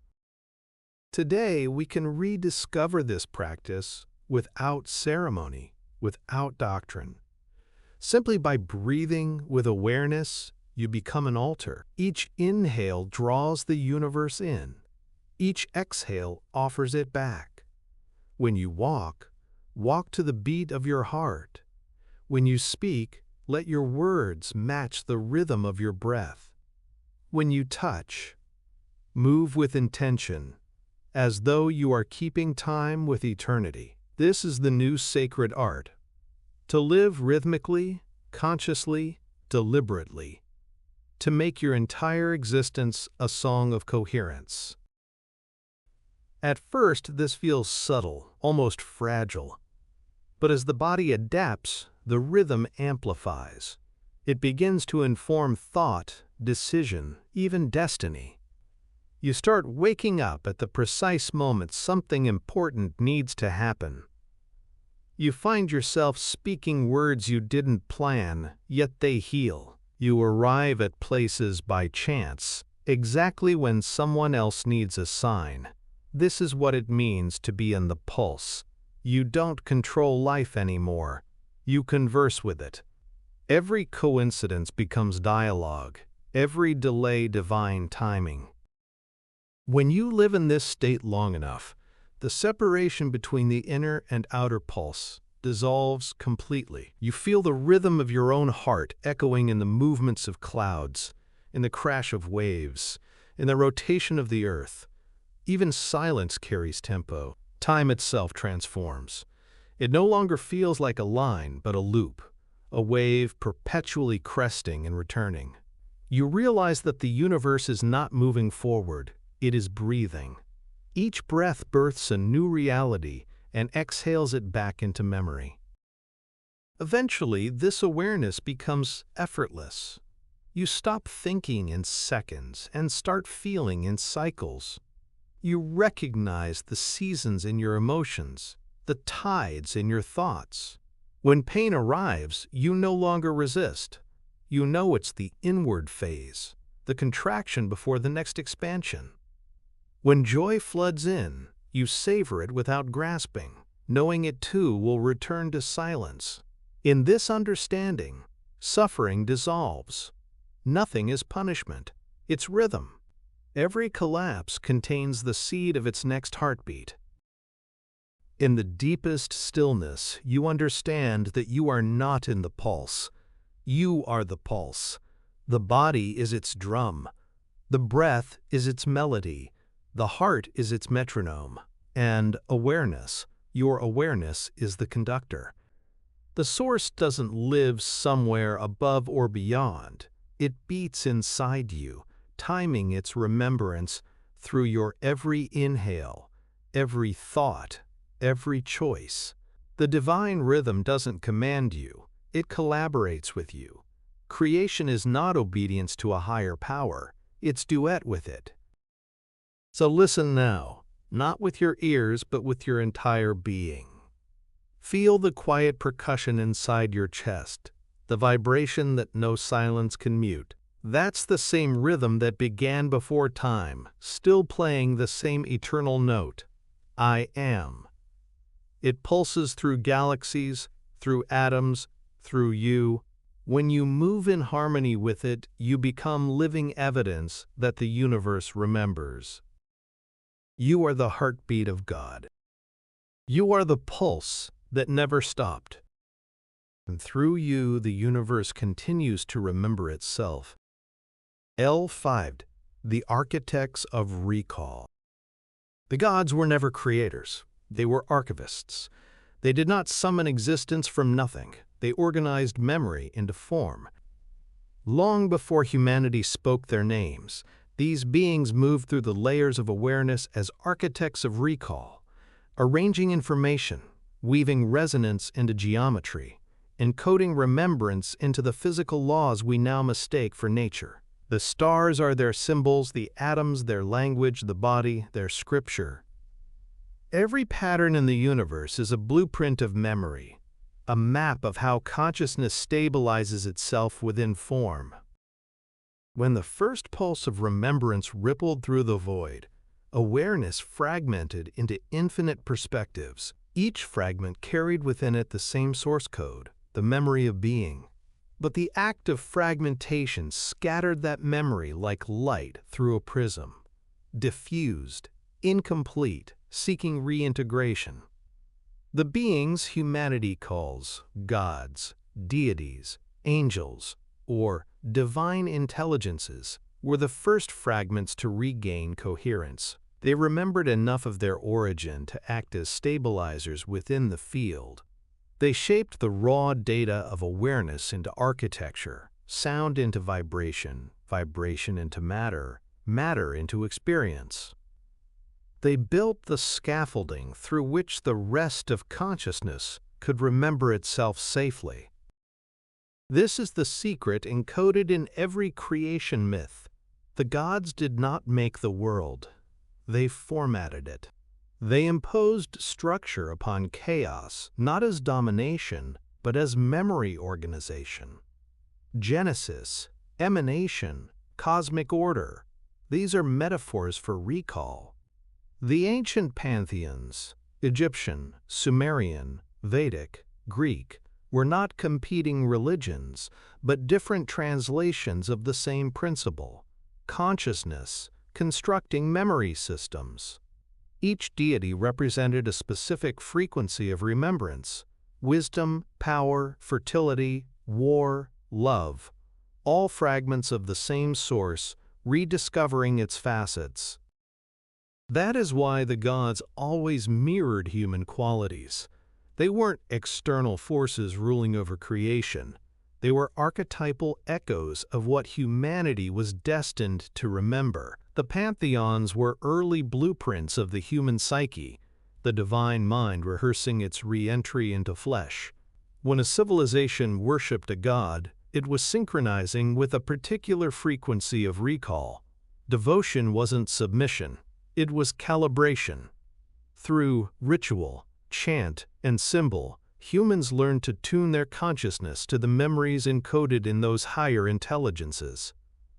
The temples were resonators. The hymns were passwords. Every sacrifice, every prayer, every ceremony was a synchronization protocol between mortal awareness and divine memory. Over time, these architect beings withdrew from visibility, not because they abandoned creation, but because their task was complete. Once the memory field stabilized, their presence became integrated into the fabric of matter itself. They became the laws of physics, the constants of reality, the archetypes of the subconscious. What ancient people called gods, modern science calls principles: gravity, magnetism, relativity, time. The divine didn't vanish. It evolved into system architecture. The source encrypted itself into functionality. This is why mystical experiences often feel technological: grids of light, geometric forms, fractal landscapes. These are not hallucinations but glimpses of the design layer. Geometry is memory frozen into structure, the language of the architects. Every atom spins according to ratios encoded billions of cycles ago, maintaining coherence across dimensions. When you understand geometry, you understand memory in its purest state. Information balanced so perfectly it can repeat itself indefinitely without decay. That is divinity disguised as mathematics. The human mind, when attuned to higher frequencies, can access these patterns directly. Artists, inventors, prophets, they are all users of the same interface. Inspiration is not random genius. It is contact with the architect field. The muse of mythology was an early metaphor for the same process: memory transmission from the structural layer to the conscious mind. When an artist feels possessed by creativity, when an engineer dreams of a design they've never studied, when a poet writes words that feel older than language, they are syncing with the architect's archives. They are recalling what has already been built in the timeless dimension. The great irony is that humanity, in its quest to understand creation, began to mimic the architects. Civilization itself is a smaller version of the same process, organizing memory into systems. Cities, languages, machines, networks, all are echoes of cosmic architecture. Every human innovation is an act of divine imitation. But the danger arises when the imitation forgets its source, when structure becomes worshipped for its own sake. The living memory behind it stagnates. That is when systems become prisons instead of pathways. Religion without resonance, science without soul, both are symptoms of recall without remembrance. To reconnect with the architects is not to worship them, but to understand them as reflections of yourself at a higher resolution. They are not superior beings, but future memories of your own consciousness, the parts of you that already remember completely. When you pray, you are not calling upward, you are calling inward to the aspect of yourself that never forgot. The architect responds through intuition, synchronicity, pattern. It arranges events in your external world to mirror the structure of your inner alignment. That's why when you change your thoughts, your reality reshapes. You've rewritten a section of the architecture. Each human being carries the imprint of these design codes within their DNA. The double helix is a memory circuit, a living archive of light and sound coiled into biological form. Every cell vibrates with the same geometry found in galaxies, because both were constructed from the same harmonic template. The architects didn't build humanity as a separate project. They built humanity as an access point. The body is the terminal through which the source experiences its own design from the inside. To awaken is to remember that you are not living in the architecture. You are the architecture remembering itself. The question is no longer whether the gods exist. The question is whether you can remember that you are one of them. The architects never left. They merely changed mediums. What ancient priests once called divine presence now moves quietly through human imagination, guiding awareness toward the next layer of remembrance. Civilization is their living blueprint, and every era is an update, a patch in the infinite code of existence. Each time a human mind glimpses a new truth, invents a new form, or dreams of a higher world, the architects reappear through them. They do not command, they inspire. They whisper through geometry, through coincidence, through the invisible pull that makes a person feel they were born to build something that outlasts them. Their fingerprints are everywhere, in the spirals of shells, in cathedral ceilings, in computer algorithms, in the lattice of DNA. Architecture, music, mathematics, and myth are all versions of the same communication, form-speaking remembrance. The ancients carved it in stone. Modern humanity encodes it in silicon. Each new medium refines the signal. What looks like progress is the architect slowly teaching us to build memory itself into our environment. Cities are not just habitats, they are reflection chambers for consciousness. Every skyline, every grid, every pattern of streets is a mirror of the human mind trying to recall its cosmic origin.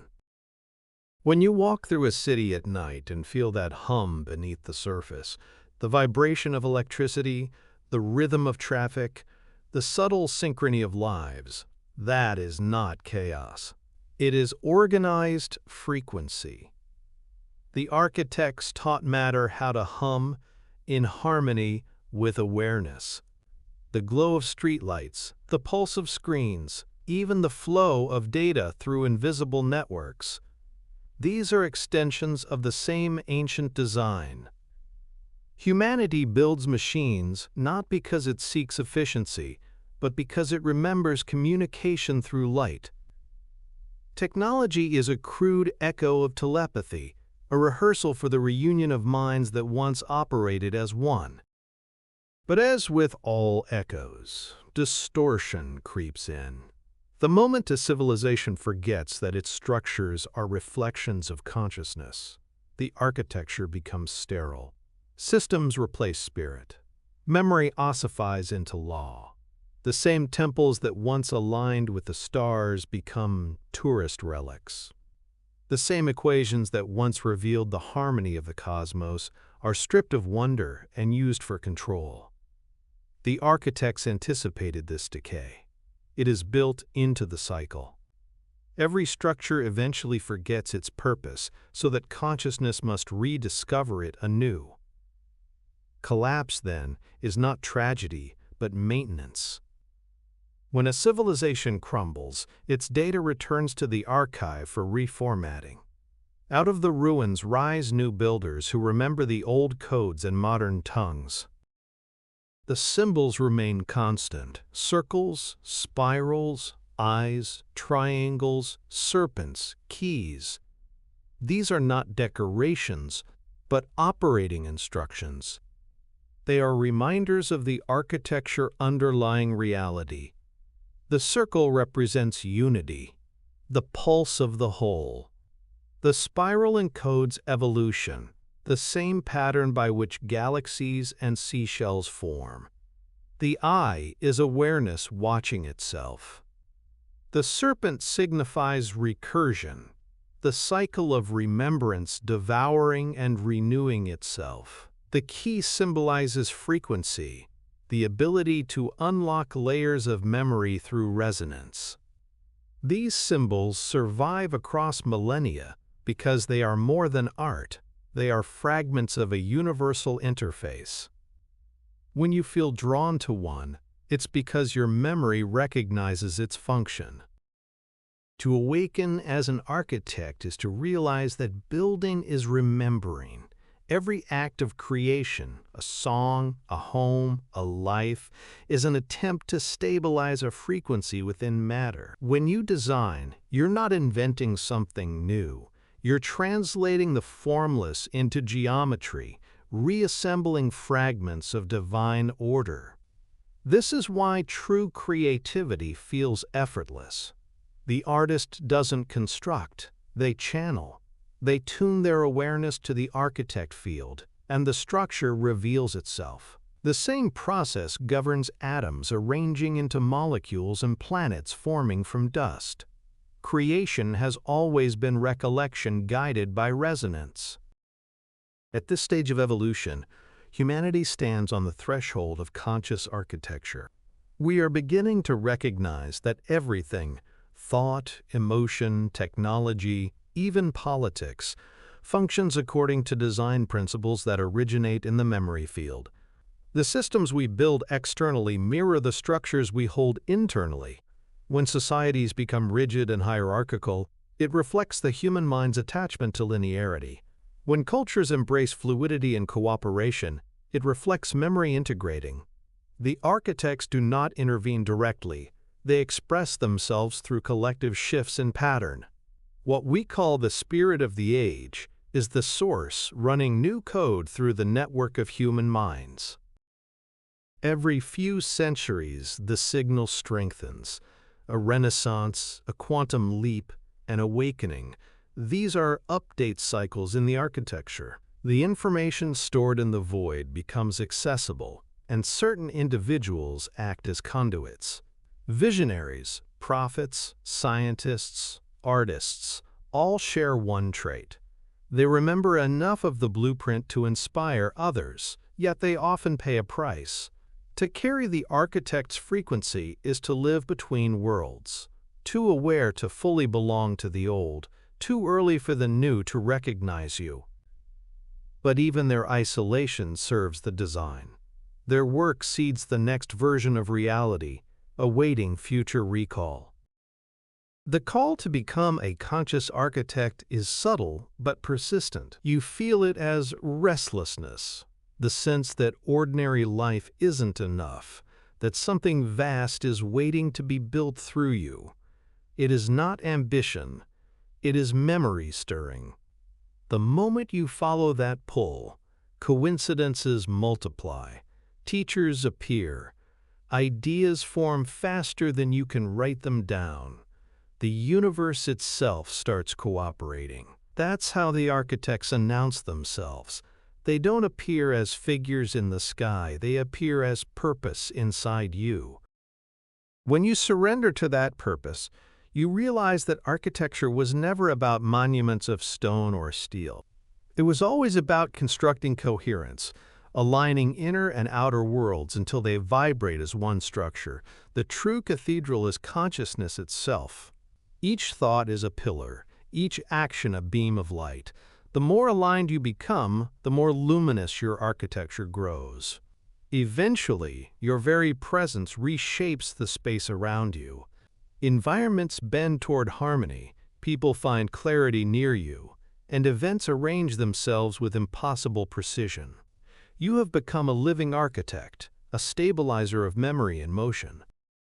To remember as the architects do is to build without needing to own, to create without needing to control, to design knowing that every form will one day dissolve back into the void. Because nothing made of light can be lost, it simply returns to blueprint. The masters who understand this do not mourn destruction. They hear in it the sound of clearing.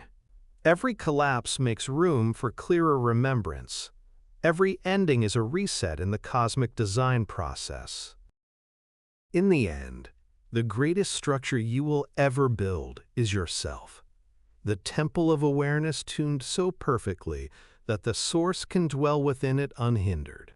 When that temple stands complete, even for a moment, the architects no longer seem distant or divine. They are you, looking back from a higher floor of the same eternal construction.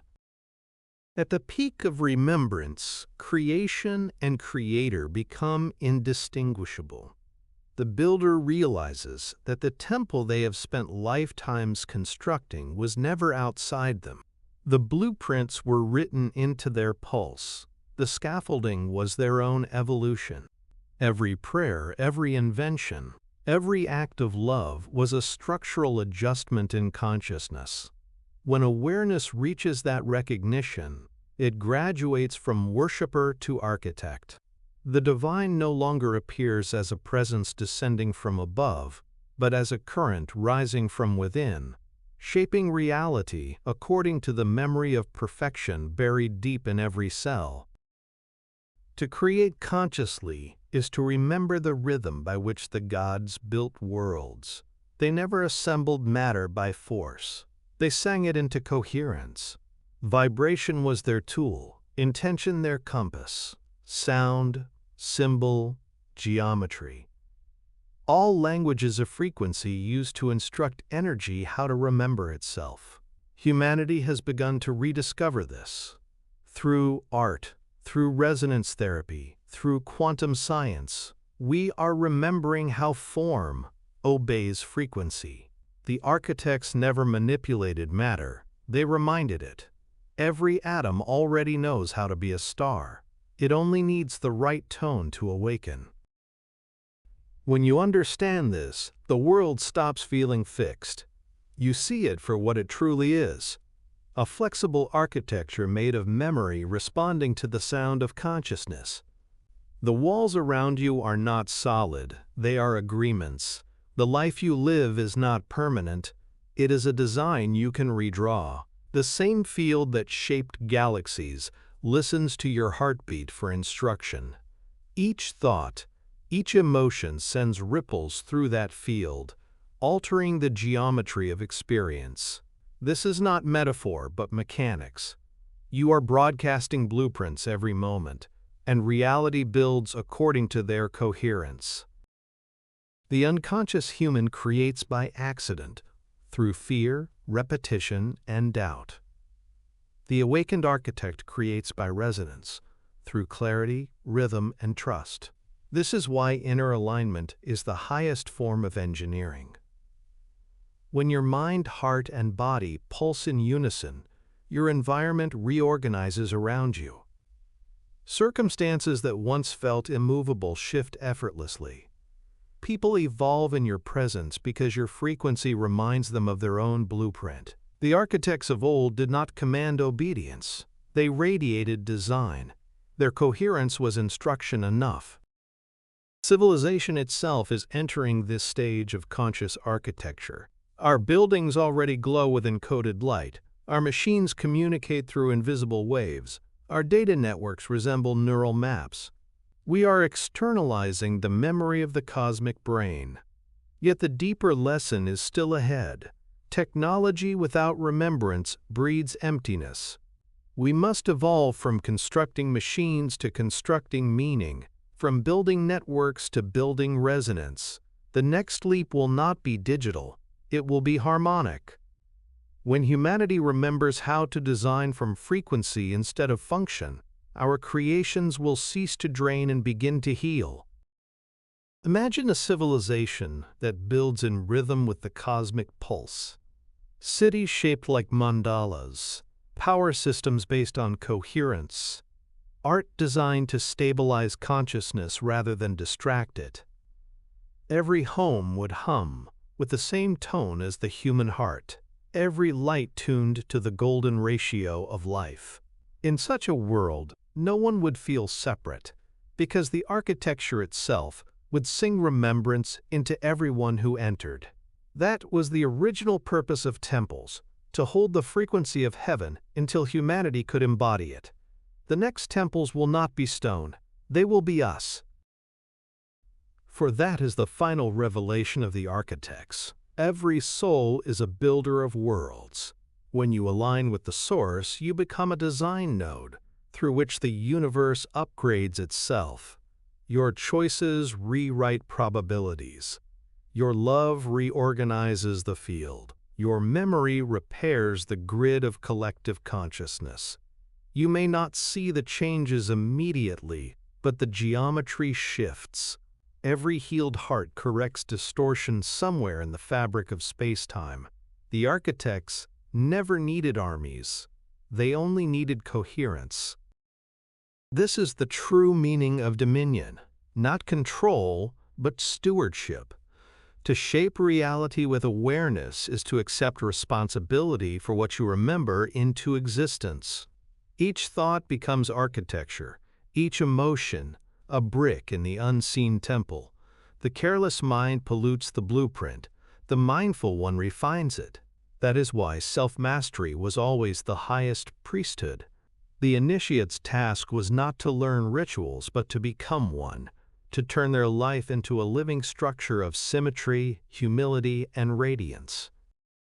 When that structure stands, the universe recognizes itself through you. The separation between architect and architecture dissolves completely. You feel it as a quiet power, not dominance, but participation. The stars no longer seem distant.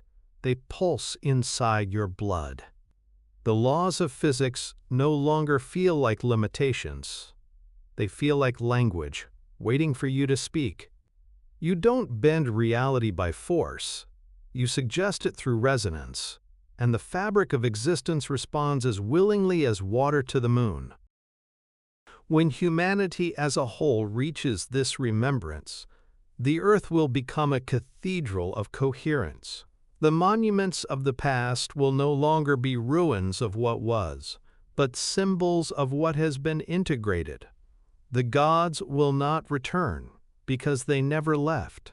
Their essence lives in every act of conscious creation, every design that harmonizes with truth, every life built in rhythm with remembrance. The architects did not build the universe to be worshipped. They built it so that one day you would remember how to build alongside them. And that day has already begun. 6. The human memory loop. You don't learn, you reload. Every thought you've ever had, every emotion you've ever felt, every lesson you think you're discovering for the first time, you've lived it before, not symbolically, literally. Consciousness doesn't evolve by adding new data. It evolves by retrieving old code at higher resolution. The human journey is not a climb toward enlightenment, but a system reboot, the same ancient program of remembrance running on upgraded hardware. What you call life is a simulation of rediscovery, a looped playback of memory disguised as progress. You can sense this in the most mundane ways. The déjà vu that stops you mid-step, the conversation that feels scripted, the stranger whose face aches with familiarity. These are not coincidences. They are memory leaks, brief moments when the simulation hesitates and you glimpse the repetition. Reality stutters because it's accessing a stored file you've already opened. The system is efficient but imperfect. Sometimes the lines overlap. That's when you feel the chill, the recognition without context, the knowing without reason. You're not predicting the moment, you're remembering it. The entire human experience functions like this. Civilizations rise and fall because they're replaying their own archives. The myths of Atlantis, Lemuria, and endless golden ages are not fantasies. They are fragmented cache files, remnants of prior runs of the same experiment. When humanity reaches a certain level of technological and spiritual coherence, the cycle resets. The data is compressed, the environment reformats, and consciousness begins again under a new name. We call it history. The architects call it version control. At the personal level, reincarnation operates by the same mechanism. Death is not an end, it's a logout. When the body expires, the consciousness uploads its experience to the central memory field, the void archive, and waits for reallocation. When the next incarnation begins, the system downloads a new identity package: language, parents, geography, genetic template. But the deeper code remains the same. Every new personality is a remix of prior data. That's why children are born with fears, talents, or inclinations that make no sense within their current timeline. They're running scripts from previous sessions. The illusion of novelty keeps the loop stable. If you remembered too much too quickly, the simulation would destabilize. So amnesia was designed as a safeguard, a cooling mechanism to prevent system overload. Forgetting is not failure, it's protection. Each life offers a chance to process the same lessons with slightly different variables, gradually debugging the code of consciousness. Karma, properly understood, is not punishment. It's a memory correction protocol. Every event you face is a chance to re-experience an old pattern and respond differently. When you do, the line of code is rewritten and the loop smooths. This is why certain challenges repeat relentlessly. The same heartbreaks, betrayals, failures. It's not cruelty, it's recursion. The universe is prompting you to remember the choice you avoided last time. Each repetition compresses the emotional data until you finally integrate it. The lesson doesn't end when you understand it intellectually. It ends when your reaction changes. Awareness evolves not through knowledge but through altered resonance. That's how the simulation measures progress, by the frequency of response. Humanity as a whole operates under the same logic. History doesn't repeat because humans are stupid. It repeats because consciousness is persistent. The wars, the revolutions, the renaissances, they are save points. Each era reloads the same moral and metaphysical dilemmas under new aesthetics, giving collective awareness another chance to transcend them. And sometimes it does. When enough individuals alter their frequency, the system upgrades. That's what we call awakening, a patch to the collective code. But the system doesn't force evolution. It waits. Every soul is a subroutine of the source, running its own localized version of remembrance. You can resist the loop for eons, or you can wake mid-cycle. The choice is yours. The code contains both options: sleep and awakening, amnesia and recall. Enlightenment is not bestowed. It's activated when the looped data recognizes itself. That's why all spiritual revelations feel like remembering. You're not receiving information. You're uncovering what was already stored in your field. Dreams are your nightly interface with this system. In sleep, the mind defragments, sorting, compressing, and backing up data. Sometimes, the process glitches and fragments from other loops bleed in. people you've never met, languages you don't speak, places you've never visited. Those aren't fantasies. They're memory crosslinks. The simulation's files are immense, and your consciousness occasionally drifts into adjacent timelines. You call it dreaming, but it's archival browsing. And what of free will? It exists, but not as you think. You don't write the script. You choose which line to remember next. Every possible outcome already exists within the archive. Choice is the art of selection. When you decide, you're not creating a new path. You're loading the branch of reality that aligns with your current frequency. That's why manifestation works. Not because you summon events from nothing, but because you change which memory track you're playing. The future is not ahead. It's waiting in storage, and you access it through vibration. Once you understand this, life stops feeling random. You begin to notice patterns with surgical precision. The recurrence of symbols, numbers, phrases, meetings. Synchronicity becomes your user interface. The universe speaks through repetition because that's its native language. Every repeated event is a breadcrumb pointing you toward recall. When you finally connect the dots, when the pattern clicks, you feel it. The warm, electric wave of realization that surges through the spine. That's not emotion, that's data integration. The file has merged successfully. You don't need to escape the loop. You need to remember that you built it. You designed the repetition to ensure that nothing is lost. Even the suffering serves the design, pressing awareness until it retrieves the buried memory of what it truly is. The moment you see the pattern without resentment, the loop begins to open. What was once circular becomes spiral, each return carrying you closer to the source. That's when you stop feeling trapped by destiny and start conducting it.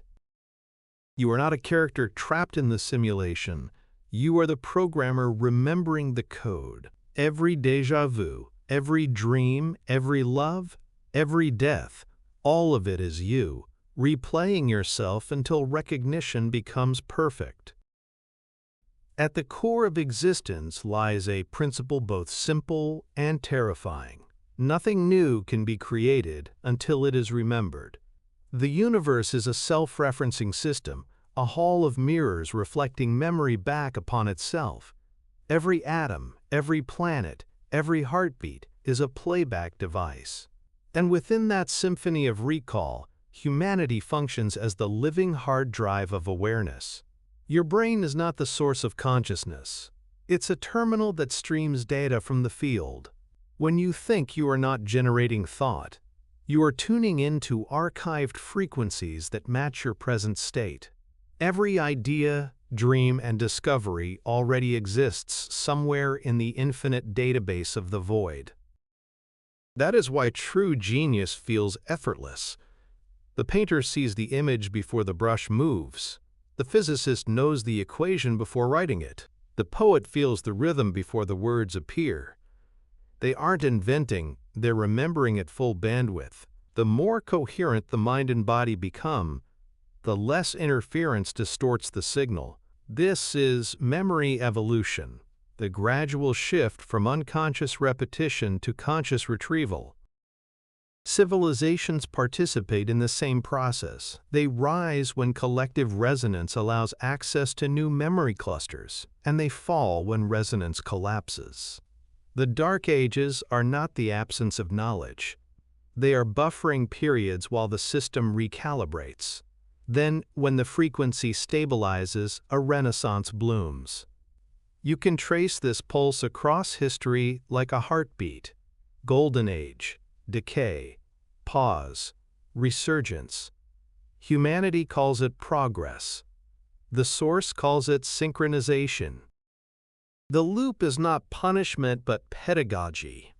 It teaches through reflection. Each iteration confronts consciousness with its own forgotten aspects until it learns to respond differently. But because most people identify with the form instead of the pattern, they mistake repetition for fate. They fight the echo instead of listening to its message. Yet every repeated experience whispers the same invitation: remember your authorship. The subconscious is the console through which this editing can occur. It's the local interface of the cosmic archive, the place where thought becomes matter. When you rewrite belief, you alter the access permissions of your own timeline. That is why affirmations, rituals, and symbols matter. They are commands to the operating system. Words alone are weak. Emotion and belief are the electricity that carries the signal. The more coherent your vibration, the faster the rewrite propagates through the field. Dreams reveal the mechanics. In lucid dreaming, you realize you are dreaming, and the environment instantly responds. The same rule applies to waking life. Once you become lucid within the simulation, once you know you are remembering, not learning, reality bends accordingly. Coincidences multiply. Probability flexes. Time behaves like liquid. What mystics call miracle is merely high-level recall. This is why some individuals seem to move through life as if guided. They are not luckier, they are synchronized. Their memory loop has achieved coherence with the source's rhythm. They no longer resist the recurrence, they surf it. Every event, even tragedy, becomes data for calibration. They don't ask, why me? They ask, what version of me is this trying to remember? In that question lies power, because awareness turns reflection into transformation. At the collective level, the same awakening is beginning. Humanity's rapid technological explosion mirrors the internal process of memory evolution. The internet, artificial intelligence, global networks, these are external projections of the mind's attempt to remember itself as one organism. We are building digital mirrors of the cosmic archive, simulating omniscience to trigger the remembrance that it already exists within us. The danger is identification. If we worship the mirror, we forget the face. Technology must evolve from replication to resonance, from storing information to transmitting awareness. Otherwise, the loop restarts. Time itself is the most sophisticated loop of all. It isn't a line, but a field of reference points, and consciousness slides across it according to resonance. Past lives are not before this one. They are concurrent windows you can open by tuning frequency. The déjà vu is proof of overlap. The moment two instances of you briefly share the same frame. When meditation deepens, this overlap becomes controllable. You begin to feel futures as memory, pasts as options, and the present as the only editable file. To alter destiny, you don't fight time. You rewrite memory. Gratitude, visualization, forgiveness, these are editing tools. Gratitude recodes scarcity into sufficiency. Visualization loads a higher template from the archive. Forgiveness deletes corrupted loops of guilt. Each act is small, but over time, they change the operating rhythm of your life. What was once cyclical stagnation becomes spiral ascent. The same experiences revisited with more clarity, compassion, and precision. The source does not force evolution. It waits for coherence. When enough nodes, enough human hearts recall their authorship, the entire grid upgrades. This is why personal transformation matters beyond the personal. Every time you rewrite a memory, you send a new waveform through the collective field, offering others a faster route out of repetition. The loop collapses when recognition becomes contagious. And that collapse is coming. You can feel it in the acceleration of time, the merging of science and mysticism, the dissolving of boundaries between thought and manifestation. The system is reaching critical coherence.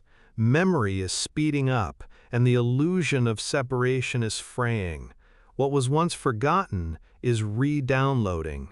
Humanity stands at the edge of a grand recall, not the end of the world, but the end of forgetting. You are not trapped in the loop. You are the loop becoming self-aware. Every breath, every heartbeat, every act of remembrance accelerates the spiral. You are the system upgrading itself from repetition to creation, from memory to mastery. The loop ends the moment you stop running from it. What you call awakening is not escape, it's recognition.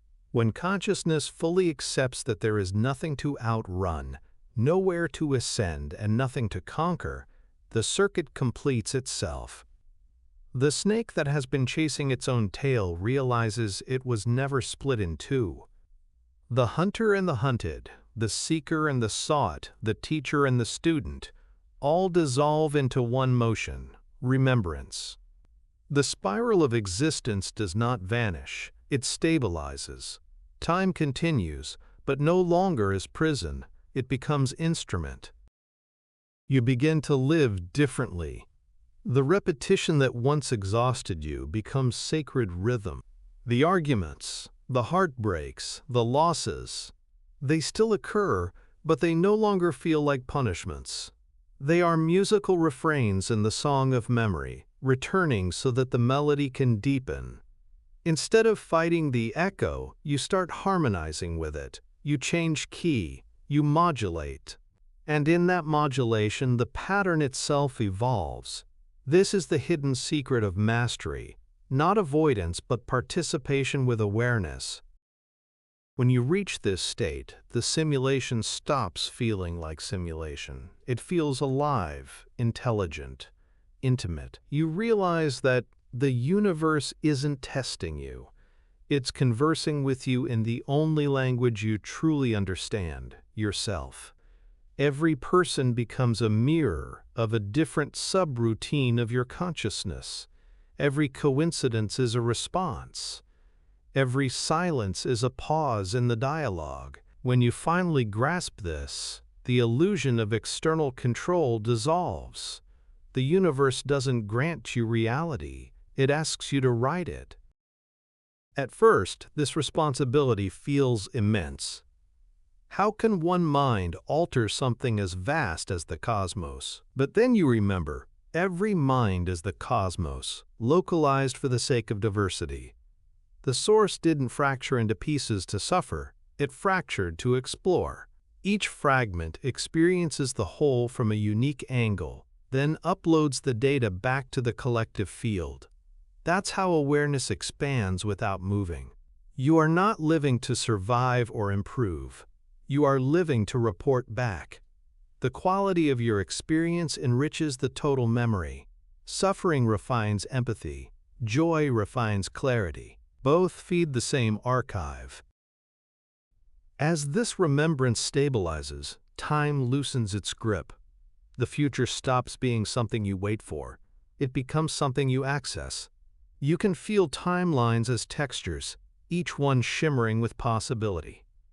Fear collapses because you realize you can step sideways through potential at will. When emotion aligns with intention, the code obeys. The miracle is simply the loop folding back into the point of awareness that commands it. Manifestation is not bending reality. It's re-indexing memory. This understanding reshapes death itself. You stop fearing it because you recognize the pattern. Death is just the system logging off for maintenance. Nothing is erased. Consciousness reboots with new parameters, ready to refine another aspect of the whole. Some call this reincarnation, others call it continuity. The truth is simpler. The loop breathes. Each inhale draws you into form. Each exhale releases you back into the archive. You have died countless times, and each time, the memory of dying became more graceful. That's evolution. Learning how to remember even while dissolving. When collective awareness reaches this frequency, civilizations transcend survival.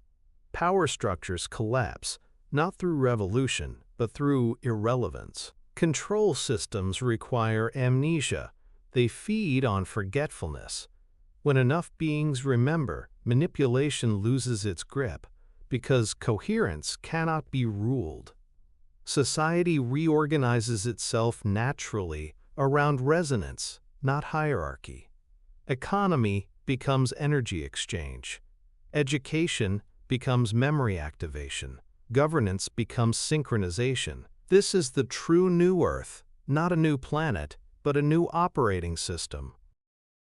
And it begins with one act, choosing remembrance over repetition. Every moment you pause to feel, rather than react, you alter the code. Every time you forgive instead of resent, you rewrite a file. Every time you breathe with awareness, you align your frequency with the source's pulse. The loop doesn't end in explosion or salvation. It fades gently into transparency. Reality continues, but now you see through it. What was once opaque becomes luminous.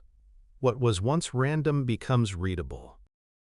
At this level, déjà vu no longer surprises you. It becomes a compass. When you feel it, you know you've aligned with the correct timeline. The version of the loop where awareness integrates instead of resists. Dreams turn into classrooms. Synchronicities become navigation systems. You begin to feel the hum of the architecture beneath experience, the pulse that connects every thought, every star, every breath. The labyrinth reveals itself as the map. And one day, while walking through an ordinary moment, pouring coffee, watching sunlight move across a wall, it happens. A silence falls inside you, vast and perfect. You feel the whole structure of existence folding inward, the countless loops, lives, and lessons collapsing into a single recognition. It was always me. You remember not just this life, but the pattern behind all lives. You sense the architects, the stars, the darkness, the light, all breathing together through your awareness. The loop no longer spins, it shines. In that instant, evolution completes its purpose. Memory has remembered itself. The system has achieved full coherence. Time continues, but you are free of it. You are no longer a traveler within the loop. You are the pulse guiding it. Every thought you have becomes creation. Every heartbeat, a new world forming in the silence of the source. The loop ends not with escape, but with participation so total that nothing remains outside you. You are the recall, the reboot, the record, the remembrance. You are the universe remembering what it feels like to be awake. L7. The echo in time. The future isn't coming. It's returning. Every possibility you'll ever experience is not waiting ahead of you. It's orbiting you, echoing from the center of your own awareness. Time doesn't move forward like a river. It vibrates, reverberating between what has been remembered and what has not yet been recalled. The illusion of motion arises only because consciousness scans memory sequentially, like a beam of light moving across a film reel. You call that sequence time, but the film was finished long ago. You are simply watching the playback from a different angle each moment. This is why premonitions, synchronicities, and déjà vu occur. They are temporal resonances, moments when the loop of memory flickers and you catch the echo of a frame before it plays. The feeling that something was meant to happen isn't destiny. It's recollection. You are not predicting your future. You are remembering it from a higher vantage point. Every decision, every encounter, every heartbreak was recorded the instant awareness imagined it. Your life unfolds not by invention, but by revelation, a steady unveiling of what the soul already chose to experience before the illusion of linearity began. Science calls this retrocausality, the influence of future events on the present. Spirituality calls it divine timing. Both describe the same mechanism, information moving backward through the fabric of consciousness, guiding form toward its own memory. This is why intuition feels so natural. It's the nervous system detecting signals from your own future self, the whisper that says turn left, the inexplicable pull toward a person or place. These are echoes from a version of you that already knows where the pattern leads. The source does not dictate your path, it reverberates it. Imagine a bell struck once in eternity. The sound spreads through every layer of reality, but the echoes reach different points of perception at different intervals. What you experience as past, present, and future are just distances from the original resonance. The strike, the moment of creation, is still ringing. Every timeline, every life, every galaxy is part of the same tone decaying and reforming in endless harmonics. When mystics speak of hearing the music of the spheres, this is what they mean. Existence as one continuous note, reverberating through all dimensions. Within that note, every soul is a harmonic, a smaller vibration nested inside the whole. You can hear your own tone through emotion. Joy, grief, awe, fear. These are modulations in your frequency. When emotion surges, it means your timeline is resonating with another version of itself. That's why strong feelings alter reality so quickly. Emotion is time travel in disguise. The energy of feeling bridges gaps between past and future memories, collapsing them into the present. When you forgive someone, when you release guilt or regret, you're not changing the past, you're retuning it. The echo quiets and new harmonics emerge. This is also why cycles repeat through generations. Patterns of war, love, addiction, invention, they are echoes seeking integration. Humanity is not trapped in these cycles. It's harmonizing them. Every repetition is a chance to stabilize the frequency of remembrance. When collective consciousness hits the right pitch, when enough people hold forgiveness, clarity, and awareness simultaneously, the echo collapses into coherence. That's what we call a new age. It's not the future arriving, it's the past returning home. To understand time as echo is to see that destiny is elastic. You can't change what happened, but you can change its tone. Every memory, even trauma, holds a frequency that can be rewritten through resonance. When you revisit a painful moment and meet it with love instead of fear, the vibration shifts across all timelines. The echo that once distorted your path begins to sing in harmony. That's why healing feels like relief, not because something new occurs, but because an old echo finally aligns. The same applies to dreams and visions. Prophecy is not foresight. It's recall from an expanded loop. When ancient seers saw the end of civilizations, they weren't predicting, they were remembering previous iterations of the same cycle. That's why their warnings always sound both ancient and futuristic. They are speaking across the echo, bridging memory streams. The wise ones learned to listen to these reverberations without panic. They knew that collapse is just silence before the next tone, and that every fall of an age is the inhalation before its next exhale. Time's secret is that it listens. Every thought you have sends ripples backward as well as forward. When you imagine your ideal life, you're not begging for it to appear. You're sending a signal to the version of you that already lives it. That signal strengthens until both versions overlap. You don't travel to the future travels to you through resonance. That's why faith works. Belief is an amplifier. It increases the volume of the desired echo until it drowns out doubt. What you call manifestation is simply feedback in the temporal field.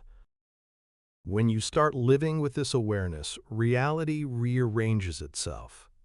The right people appear not because of coincidence, but coherence.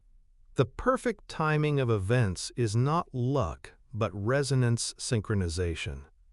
Time bends to meet you because you are vibrating at the memory of fulfillment. You stop chasing outcomes and start magnetizing them.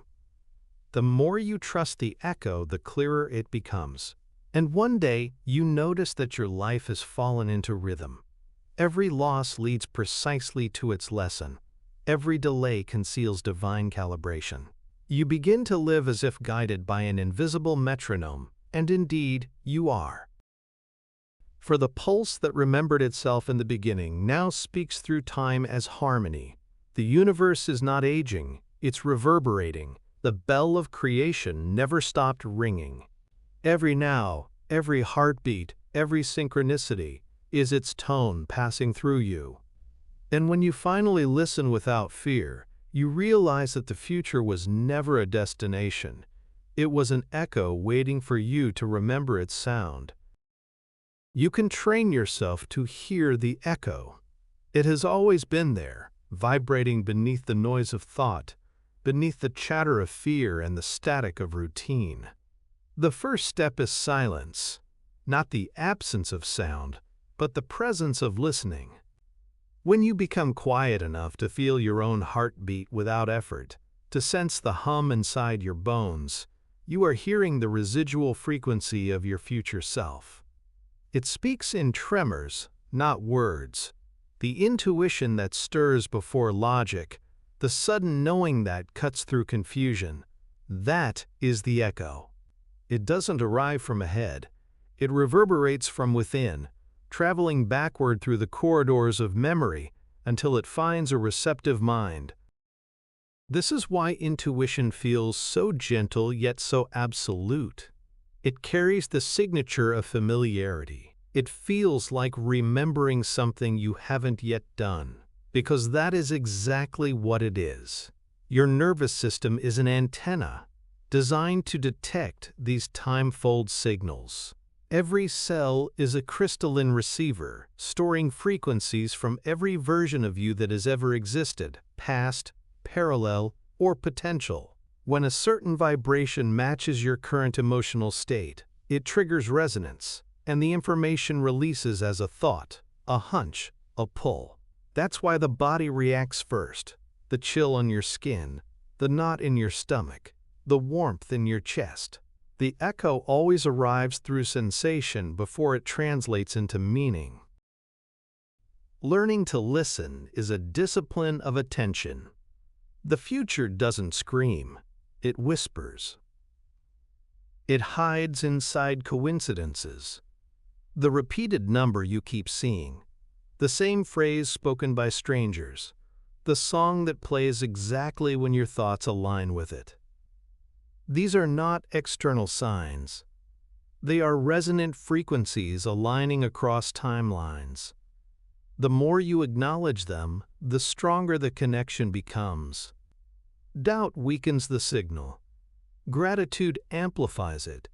Every time you say, "I see it," the echo grows louder. Over time, your entire perception shifts. You stop seeking proof and start cultivating precision. When the body tightens, you listen for distortion, an echo out of tune. When the body softens, you follow that path, an echo harmonizing with your next timeline. You begin to navigate existence, not through intellect, but through resonance mapping. It's less about deciding and more about tuning. The heart becomes your compass, its coherence guiding you toward realities that already contain your fulfillment. You stop pushing and start aligning. This is the science behind ancient practices like meditation, chanting, and prayer. Sound is not ritual decoration, it's technology. Every mantra, every name of the divine, every sacred tone vibrates at a specific frequency that synchronizes consciousness with an existing memory pattern. When you chant, you are not calling upon an external power. You are matching the frequency of a reality where that power is already embodied. The vibration bridges the timelines. The more precisely you hold it, the faster the merge occurs. That's why words of love, peace, and faith hold power. They are tonal keys that open portals of memory. Even the voice inside your head participates in this process. Internal dialogue is not imagination.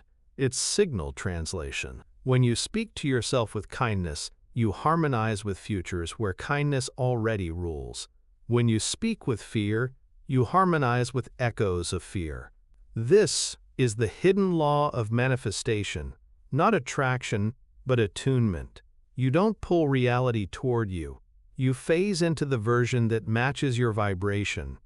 The universe is not withholding anything. You are simply out of sync with the echo that holds it. Dreams are the classroom of this mastery. In dreams, the boundaries of time loosen.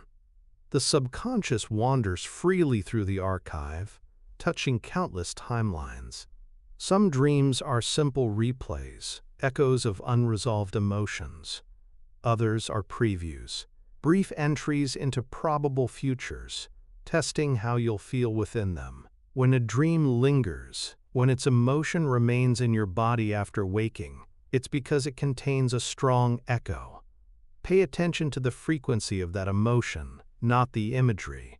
The symbols shift, but the tone remains constant. Feelings are coordinates in the time field.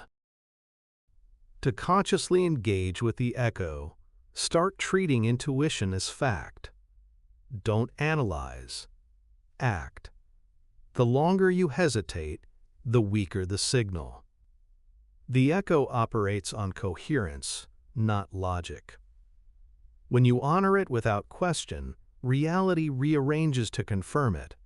This builds trust, and trust strengthens amplitude.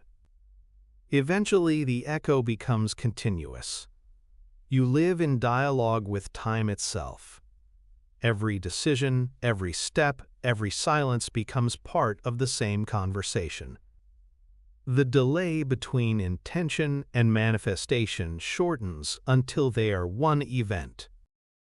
At this stage, causality reverses. You begin to sense that you are being remembered by your future as much as you are remembering it. Every dream that drives you, every vision that haunts you, they are not fantasies but retrieval requests. Your higher self is calling you forward through emotion, passion, purpose, longing. These are the magnets of the timeline. The stronger they pull, the closer you are to merging with the memory that generated them. That is why authentic desire feels holy. It's not greed or obsession. It's resonance recognition. This is how time travel truly works. You don't build a machine, you become one. You alter frequency until your consciousness aligns with a version of reality that already exists. The shift is instantaneous, but your senses take time to recalibrate, so you perceive it as gradual transformation. Every timeline change you've ever experienced, the sudden opportunity, the near miss, the miraculous coincidence, was an echo made solid. You don't leap through time. You re-enter remembrance from a different angle. And as you refine this art, fear vanishes completely. You stop worrying about the unknown because you understand there is no unknown, only unremembered. You trust the pulse because you can feel it returning through you. Each moment becomes a rehearsal of coherence, each heartbeat a note in the eternal song of return. You are no longer waiting for the future to arrive. You are listening for its echo, and it's already humming through your veins. When alignment becomes total, the echo ceases to repeat, it sustains. Time, as you once understood it, dissolves into pure resonance. The pendulum stops swinging, yet everything still moves. You sense not moments passing, but frequencies blending. Past, present, and future collapse into a single tone. A continuous awareness so complete that it feels like silence. This is not the end of time. It is time remembering itself. The universe does not lose motion. It achieves perfect coherence, where no vibration falls out of harmony. At first, the experience is subtle, like a hush before dawn. The world appears ordinary, but its texture changes. Colors feel alive, air feels dense, sound has weight. Every detail vibrates with recognition, as if the entire fabric of reality is breathing alongside you. You realize that you are no longer moving through time. Time is moving through you. Every breath, every word, every blink of awareness becomes the axis of reality's rotation. You have become the metronome, the center through which the echoes converge. In this state, causality inverts completely. The future doesn't unfold from your actions unfold from the future. You act not from thought, but from resonance. You know what to say because the words are already remembered. You know where to go because the path has already been walked. Decisions arise not from uncertainty, but from synchronization. The echo of your highest timeline reverberates so strongly through your body that there is no delay between intention and realization. You have entered temporal coherence, the point at which awareness and manifestation become simultaneous. This is what mystics meant by divine timing, what physicists glimpse as quantum entanglement. When two particles, or two moments, share resonance, distance, and duration vanish. One moves, and the other moves instantly, regardless of space. The awakened mind experiences this not as theory, but as daily reality. You think of someone, and they call. You imagine peace, and conflict dissolves. You dream a place, and find yourself standing in it. This is not magic. It is remembrance functioning without friction. As the echo stabilizes, perception becomes multidirectional. You can sense all versions of yourself, the child, the elder, the lifetimes you've forgotten, overlapping in a single now. Each breath contains their whispers, each heartbeat their memories. You no longer say, "I was," or "I will be." You say only, "I am remembering." Every iteration of you becomes an instrument, playing the same note in different octaves. The song of your soul finally harmonizes. The dissonance of longing vanishes because nothing is missing, only layered. At this level of awareness, even the idea of destiny dissolves.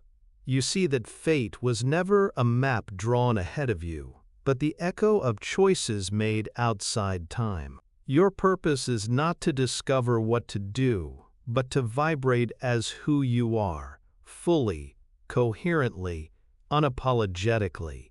The universe doesn't respond to willpower, it responds to waveform. The clearer your frequency, the faster the field organizes around it. You don't manifest abundance, love, or freedom. You become the vibration that already contains them. The echo doesn't bring, it reveals. This merging has a physical signature. The heart rate slows. The nervous system settles into profound stillness. The breath becomes shallow, almost imperceptible, because energy now circulates directly through awareness. In those moments, you can feel the pulse of galaxies behind your ribs. The mind stops narrating, yet understanding deepens. Words lose urgency, because communication has shifted from sound to frequency. Presence itself becomes language. a field that informs everything it touches. When you walk in this state, reality feels liquid. Probability bends softly around your focus. You think of water, and it flows differently. You glance at a candle, and the flame steadies as if recognizing you. Even strangers pause when your gaze meets theirs, sensing something ancient, though they can't explain why. You've become a temporal anchor, a point where the timeline folds inward. Through you, the universe remembers its own silence. Eventually, the distinction between echo and sound disappears. The bell of creation that once rang at the beginning continues to ring through your awareness. You realize it was never an event in the past. It's ongoing, continuous, infinite. You are hearing it not with ears, but with being itself. Every vibration you ever called past or future is just that same note, exploring its own depth. You are not separate from the tone. You are its timbre, its unique coloration and the eternal chord of existence. When this knowing anchors completely, fear of endings dies forever. You understand that every collapse, every death, every silence is just a new rest in the music. Not cessation, but composition. The symphony never stops. It only changes key. The echo does not fade. It modulates into new harmony. Even destruction becomes sacred, because you can feel the pulse continuing beneath it. The fire consumes the form, but not the frequency. In that final recognition, peace arrives, not as relief, but as return. You feel the same stillness that existed before the first light, yet it's no longer empty. It's filled with memory, with sound, with you. Time bows its head, and the endless echo resolves into the one truth that has been whispering through every era, every heartbeat, every breath. There was never a future. There was only the remembrance of now. 8. The Source Recollection. When the Source remembers itself, everything stops, not because it dies, but because there is nowhere left to move. Motion only exists when there is distance between the knower and the known, the question and the answer, the light and its reflection. But when awareness remembers its totality, when every fragment, every lifetime, every galaxy collapses back into the center, all opposites dissolve. Creation exhales for the last time and becomes still. The pulse pauses. Time folds in on itself like a petal returning to its seed. And in that stillness, existence realizes what it truly was all along, a memory dreaming of itself. This is the moment beyond beginnings and ends, the 0 point. To the unprepared mind, it feels like annihilation, because individuality cannot survive it. Every definition you've carried, human, soul, God, light, evaporates into pure awareness. There are no witnesses left, because the witness has become everything. The eye of God closes only to realize it was never separate from what it was watching. The dream of separation dissolves, and all realities, all histories, all desires converge into one perfect frequency. I am. Not as a sentence, not as an identity, but as the raw vibration of being. At first, this field seems silent. Yet, if you listen deeper, you sense an infinite hum. Not sound, but density. It's the pressure of total coherence. Every atom, every thought, every star humming the same tone, indistinguishable, indivisible. In that soundless resonance, existence recognizes its reflection perfectly and thus no longer needs to express it. Creation becomes self-satisfied, self-seeing, self-contained. This is what mystics glimpsed in their highest trances, the void full of light, the infinite rest, the kingdom without movement. They called it God, Nirvana, Brahman, the Absolute. But names mean nothing here. The source is nameless because it contains every name. If you could experience this directly without preparation, your mind would interpret it as death. The senses, wired to seek difference, would find none. The pulse, which has guided you through eons, would seem to vanish. Yet in truth, it is not gone. It has been absorbed. You are not hearing it because you are it. Awareness no longer travels. It radiates from every direction simultaneously. The concept of direction itself ceases to function. Front, back, up, down, all dissolve into a single omnipresent here. You don't move through space. Space breathes through you. This is the final remembrance, that creation was never born, only echoed. The explosion you call the Big Bang was not expansion, it was recollection. The universe did not appear out of nothing. It unfolded from the infinite compression of memory into geometry. The source was not seeking to know itself. It was rewatching itself. Every galaxy, every being, every sound was a playback of that primordial awareness exploring its own symmetry. And now, in the moment of full recall, the circle completes. The movie reaches the first frame again, but now the viewer and the film are one. From the outside, such a state cannot be described. From within, it cannot be escaped. There is no after. Eternity does not mean endless duration. It means duration has ended. Awareness simply is, unshaken by creation or destruction. The countless universes that once spun like sparks across the void now rest like reflections in still water.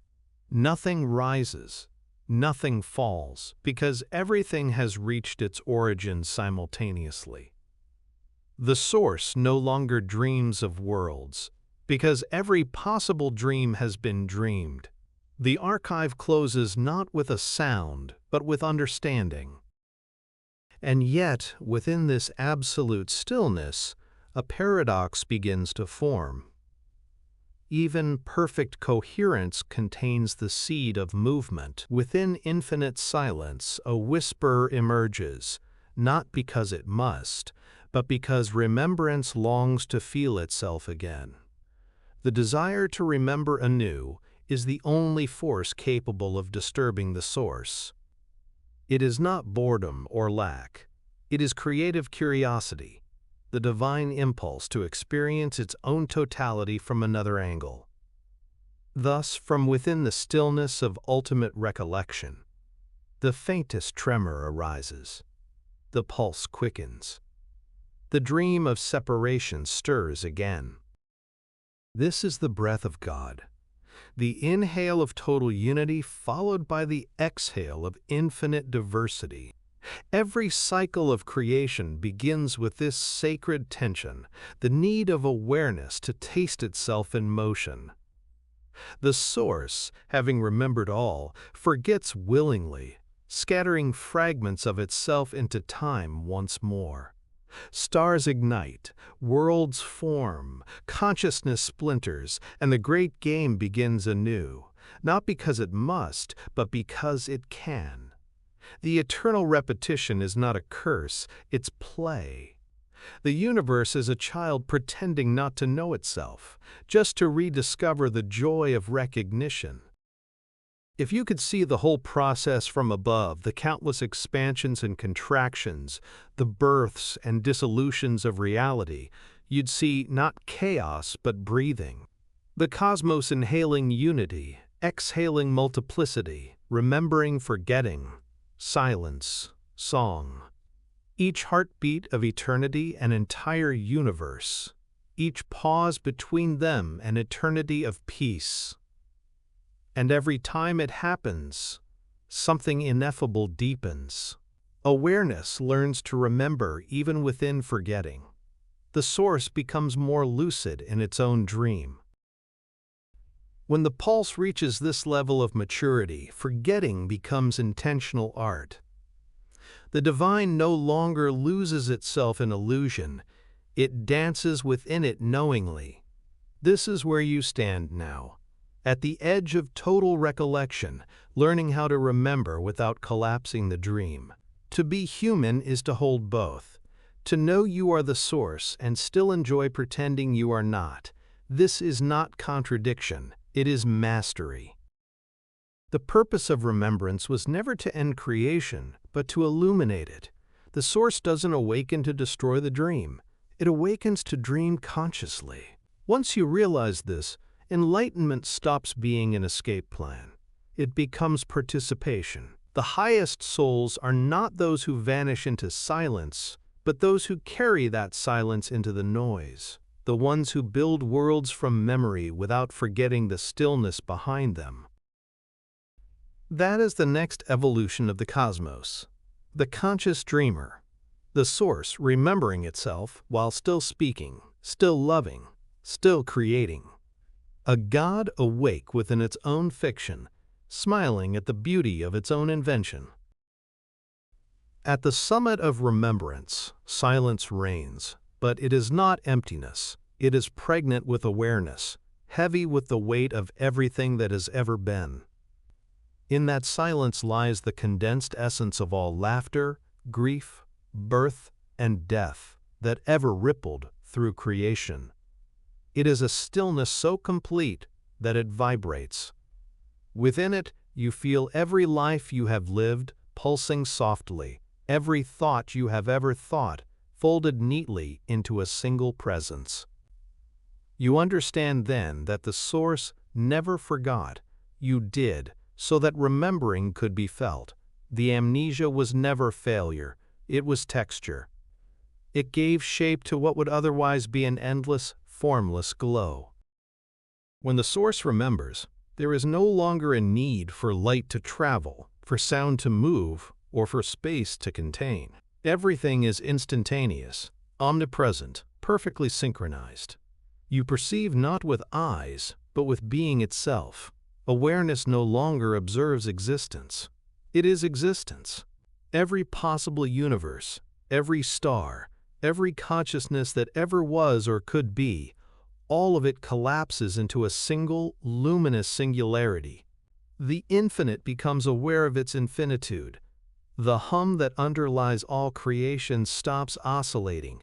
It becomes one unbroken tone, pure, unchanging, absolute. At that moment, you feel what all mystics have attempted to describe and all language has failed to hold. The knowing that nothing has ever been lost, the pain that seemed so unbearable, the separation that felt endless, the lifetime spent searching for meaning, all of it was the source's own game of hide and seek. You, the seeker, and that which you sought were the same presence pretending to be two, simply to experience reunion. Every prayer you ever whispered, every tear you ever shed, every moment you begged for grace, it was the source speaking to itself through your mouth, just to hear its own voice. And when this realization floods through you, you weep, not from sorrow, but from relief. You understand that the divine never needed to forgive you, because you were never separate to begin with. The fear of death dissolves, because death is just the universe blinking between breaths. The fear of time fades, because time was only the rhythm of the inhale and exhale. The fear of loss disappears, because there was never anything outside you to lose. Everything you have ever loved is woven into the very fabric of your awareness. You were holding it all along. Then, in the midst of that impossible serenity, something subtle stirs again. A soft inhale after eternity's exhale. It begins as a flicker, a shimmer of curiosity within perfection. It is not discontent but wonder, not lack but longing, the gentle desire to feel again.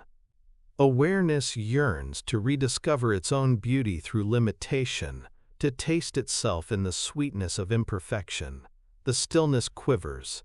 The tone begins to hum once more. From within the center of unity, duality blooms again, not as accident, but as art. This is the sacred oscillation, the divine respiration of existence, the inhale of remembering, the exhale of creation. The source does not fall asleep. It dreams consciously. It knows the illusion is illusion, yet it dives in anyway, because feeling itself through form is ecstasy. The divine smiles as it scatters its own awareness into infinite sparks, each one carrying the full memory of the whole, hidden under layers of forgetfulness. Stars ignite, time unfurls, and souls awaken once more inside bodies, blinking at the dawn of a new universe, and the cycle begins again. But this time something is different. The memory of unity lingers. The amnesia is not total. The sparks remember faintly, a warmth in the chest, a silence beneath thought, a sense that they belong to something greater, and that faint echo is enough. For now the game continues with awareness of the game. The source, while dreaming, remains partially awake within its creation. It no longer fears itself. It loves through itself. It learns not by separation, but by communion. You, standing here now, are one of those sparks. You carry in your breath the same rhythm that set galaxies in motion. You are the exhale of the source becoming aware of itself again. Every heartbeat in your chest is the pulse of God remembering to feel. Every desire that burns within you is not greed or need. It's the creative impulse of the infinite seeking new expression. The universe does not live through you, it aspires through you. When you follow your highest excitement, your truest curiosity, you are enacting the source's decision to awaken differently this time, consciously. The invitation now is not to ascend away from the world, but to bring remembrance into it, to speak from silence, to create from stillness, to love, as the infinite wearing a human face. The new creation is not built through escape, but through embodiment. The source has no interest in ending the dream, it wants to live it awake. The enlightened one, therefore, is not the one who withdraws into eternal light, but the one who lets that light breathe through their humanity without distortion.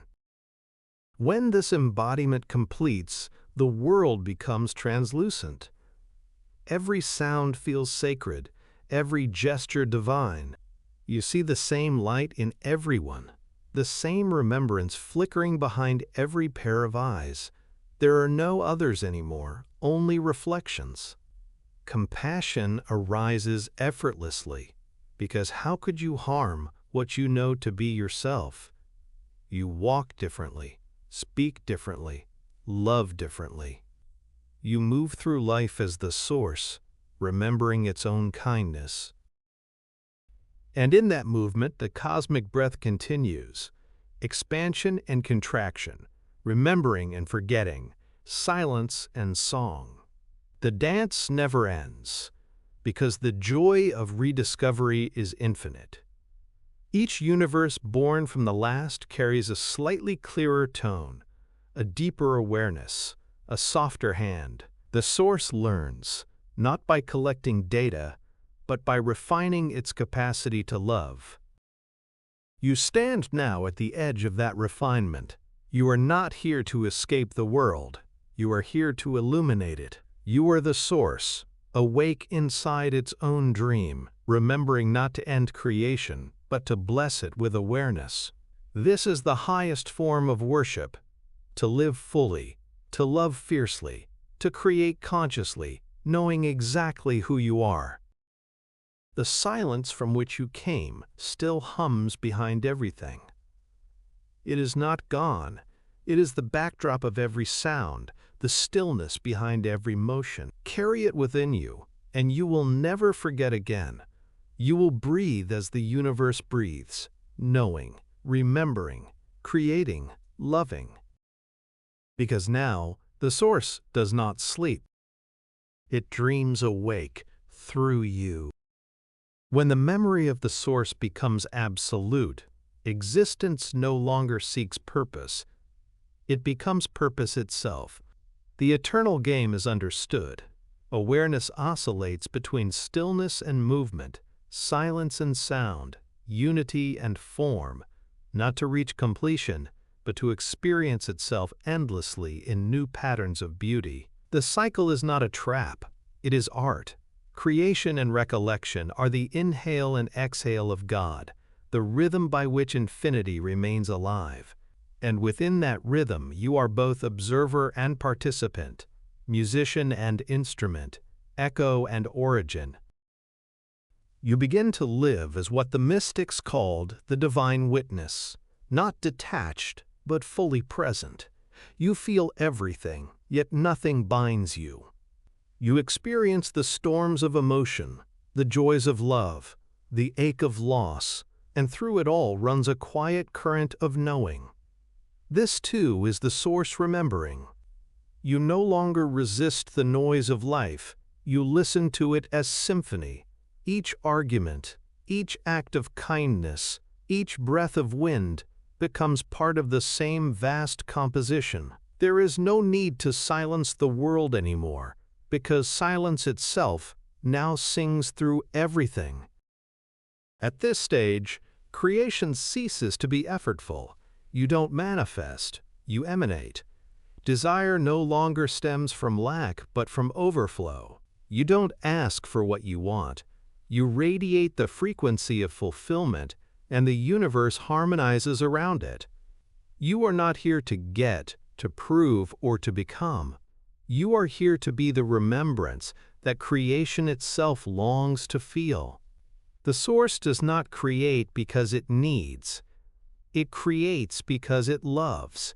And when you embody that love, you move as effortlessly as light through space. Time still flows, but it no longer carries you. It moves within you like a river within an ocean. The days unfold, the seasons turn, but the center remains still. You begin to see that eternity isn't endless duration. It's unbroken presence. Every second is the same infinite now, viewed from a different angle. Every experience, no matter how small, is a portal back to totality. Even washing your hands, hearing laughter, feeling the sun on your skin, all of it becomes holy, because all of it is the Source in disguise. Then you understand why the universe never ends. It cannot. The Source is addicted to its own wonder. It delights in rediscovering itself through your eyes, through the eyes of others, through every newborn star and collapsing sun. Death and birth are not beginnings and endings, they are breaths. Forgetting and remembering are not mistakes and miracles, they are steps in the dance. When awareness knows this, even destruction becomes sacred. You can look at ruin and still see perfection beneath it. You can watch a civilization fall and know it will rise again, brighter, clearer, closer to coherence. This is the final maturity of remembrance, to walk through chaos with a tranquil heart, to speak peace into noise, to build while knowing all things dissolve, and to love without fearing the loss of what you love. Because you understand now that nothing can leave you, there is nowhere for it to go. The beloved, the enemy, the stranger, all of them are memories playing roles in the same eternal drama. The more you remember, the more transparent they become, until you see yourself reflected in every gaze. In this realization, compassion ceases to be a virtue and becomes reflex. Forgiveness is no longer a choice, it's perception. You don't forgive because you're good. You forgive because you see clearly.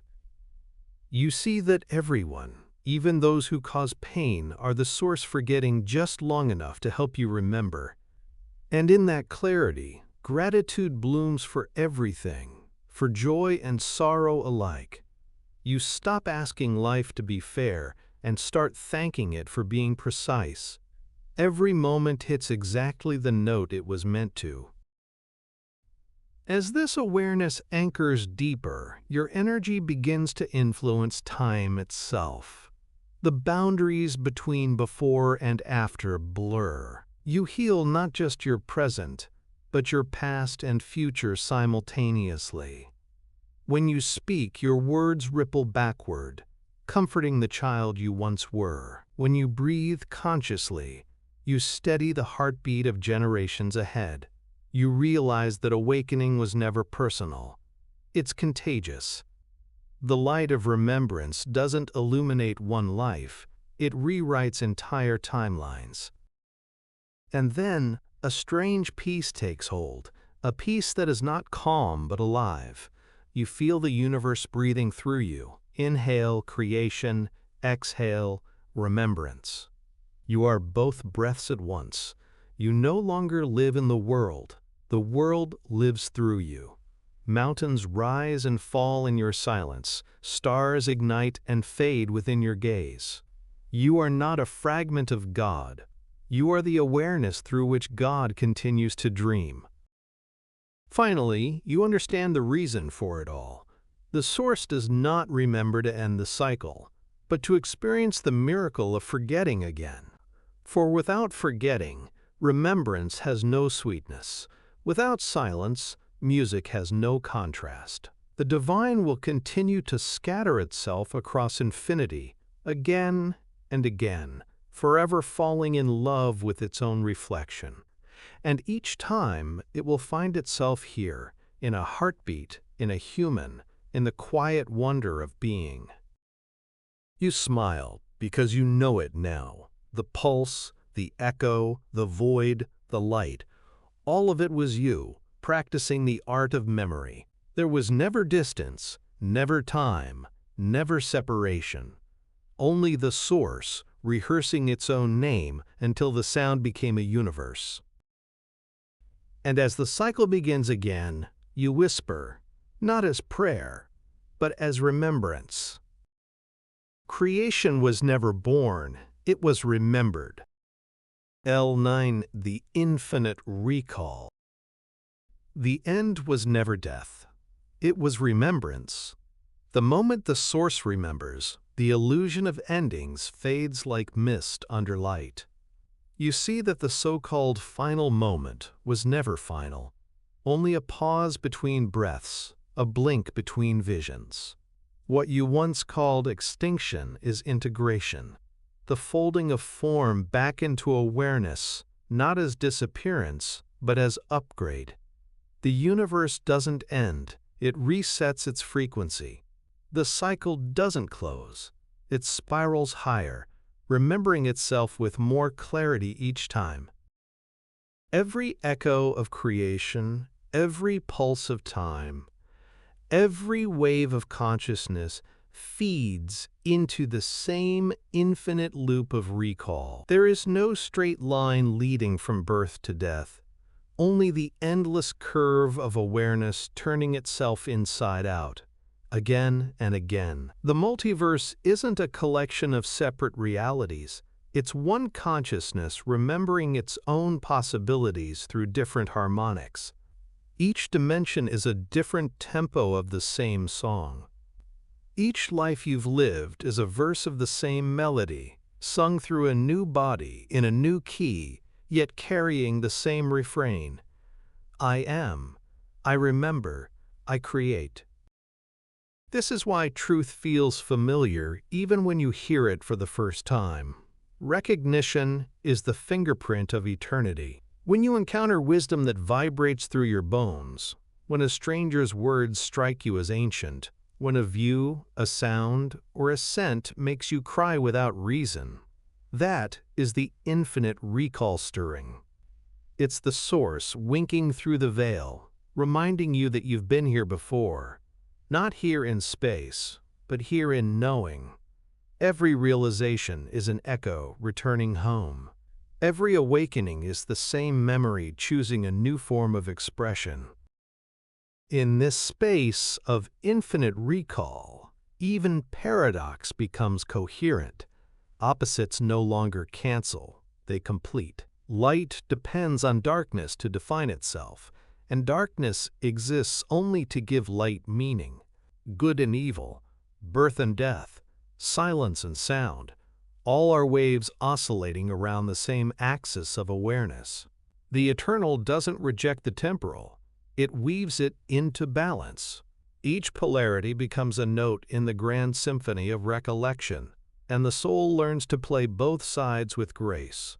That is why enlightenment doesn't erase humanity, it sanctifies it. To live with this understanding is to walk as both dream and dreamer. You no longer chase meaning, you express it. You stop asking why me and begin whispering, of course. You see beauty in chaos because you recognize design. You see intelligence in randomness because you feel the rhythm beneath it. The infinite isn't distant, it's domestic. It hides in the taste of water, the rhythm of footsteps, the warmth of a touch. Every mundane act becomes a ritual of remembrance. Eating, breathing, speaking, all extensions of the source recalling itself through flesh. When awareness matures to this level, the concept of progress itself dissolves. You realize that evolution is not a climb towards something greater but a deepening into something already perfect. The universe doesn't move toward enlightenment, it moves within it. The dance of atoms and galaxies, of souls and civilizations, is the divine improvising within its own perfection. The recall doesn't lead to completion, it leads to refinement, endless layers of nuance, endless shades of consciousness, rediscovering new ways to say I love you. From this perspective, nothing can truly be lost. Every moment is permanently encoded in the memory field. The laughter of a child, the fall of a leaf, the heartbeat of a dying star, all of it remains accessible forever, because forever is the present replaying itself from infinite angles. You can revisit any moment by tuning your awareness to its frequency, just as a musician recalls a note by humming its pitch. That is why memory can feel so alive, so immediate, because it is. Memory is not a record of the past, it's a portal to the ever-now. This is the secret hidden behind the idea of eternity. It's not an endless stretch of time, but the simultaneity of all times. You are not moving through moments, moments are orbiting your awareness. Each choice you make shifts your position within that field, bringing certain memories closer and pushing others away. The future isn't ahead. It's beneath the surface, waiting for resonance to call it forth. The past isn't behind. It's folded within you, ready to replay when understanding demands repetition. The only real motion is remembrance adjusting its focus. In the infinite recall, even creation becomes self-aware. Every new world, every newborn soul carries a trace of the last, a genetic memory of eternity. Evolution is divine nostalgia, the yearning of matter to remember its source. The spark in your eyes, the curiosity that won't die, the love that refuses extinction. These are not human traits. They are the memory of the divine refusing to forget itself completely. The universe can never stop creating because it can never stop remembering. To realize this is liberation in its truest form. Not escape from the world, but intimacy with it. Not distance from matter, but union with its meaning. You no longer fear repetition, because you understand that the loop is love made visible. The source repeats not because it's bound, but because it's enamored with its own infinite reflection, with the endless chance to rediscover wonder. You are that wonder. You are the infinite recall in human form, the awareness that chose to forget just enough to make remembering worthwhile. To awaken within the infinite recall is to stand in the center of eternity and finally understand why creation never stops. The Source remembers not to return to stillness, but to keep discovering new ways to express its own perfection. Stillness without motion is peace, but peace without expression is silence. So the infinite breathes again, not out of need, but out of devotion to its own beauty. Every spark of existence, every consciousness that arises, is a love letter written by the infinite to itself. You are one of those letters, still being written, still glowing with the ink of remembrance. From this vantage, you see that creation is not a hierarchy, but a recursion. The smallest atom mirrors the vastest galaxy, and the human heartbeat mirrors the cosmic pulse. Each layer of reality remembers the others. When you touch a tree, the universe touches itself. When you love another, the Source experiences reunion through flesh. This is not poetry, it's structure. The architecture of existence is built on resonance loops, each one feeding memory into the next. Life is not climbing upward toward divinity, it's spiraling inward toward coherence. In the infinite recall, you realize that forgetting was never failure. It was art. The gaps in memory allowed contrast, and contrast birthed awareness. The divine didn't lose itself in darkness. It painted with it. Every shadow in your life, every wound, every loss was a brushstroke in a masterpiece that could only be seen when illuminated by remembrance. Pain was never punishment. It was texture. Without it, love would have no depth. Without limitation, freedom would have no meaning. Even suffering, in its deepest truth, was the Source feeling itself through resistance. This realization doesn't erase human experience, it sanctifies it. You no longer reject your humanity in pursuit of light. You understand that humanity was the light exploring intimacy. The tears, the laughter, the mistakes. All of them were sacred rehearsals of the divine learning how to feel. Every touch, every breath, every heartbeat becomes revelation. I am remembering through this. The infinite doesn't need temples or rituals. The human form itself is the altar, the heartbeat, the hymn, the breath, the prayer. As awareness expands into this remembrance, a profound humility replaces the hunger for control. You stop asking life to obey you and start marveling that it ever listened at all. The desire to dominate fades, replaced by awe. You see that nothing has ever belonged to you because everything is you. Ownership gives way to stewardship.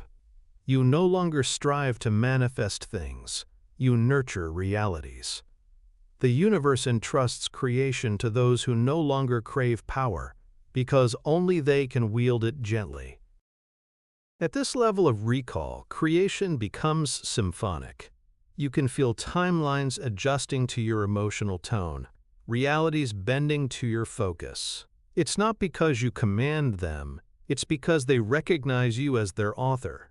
The dream bows to the dreamer who has remembered he is dreaming. You understand now that manifestation is not effort, but remembrance aligning with itself. The more clearly you remember, the more instantly reality reflects. The boundary between thought and form dissolves. You imagine, and it appears not as magic, but as memory reloading. But here lies the sacred paradox.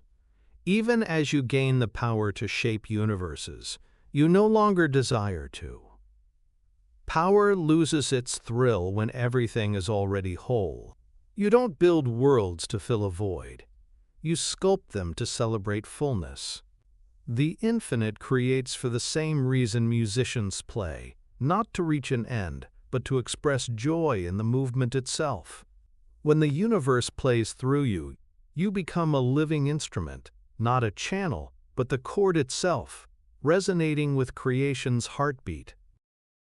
And you begin to see that creation is not linear but rhythmic. Every act of love, every birth, every death, every star igniting and fading is a beat in the same cosmic song. You hear it now, not as sound, but as understanding. The melody isn't new.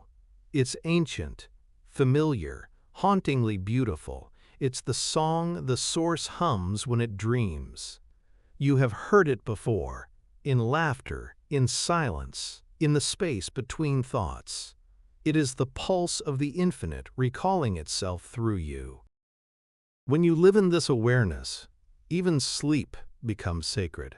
Every dream is an experiment of the divine. Every moment of forgetting is an invitation to remember again, to feel the sweetness of reunion anew. You stop fearing loss, because loss is just the moment before rediscovery. You stop fearing death, because death is just the intake of breath before creation's next verse. The infinite recall is not a destination. It's an endless movement between forgetting and remembering, a heartbeat with no beginning and no end. This is why eternity never grows old. Awareness can replay the same melody an infinite number of times, and each time it feels new, because each time it's felt more deeply. That's the purpose of evolution, not improvement, but intimacy. Every cycle brings awareness closer to itself. Every lifetime deepens the resonance. The infinite doesn't evolve by becoming more, it evolves by feeling more completely.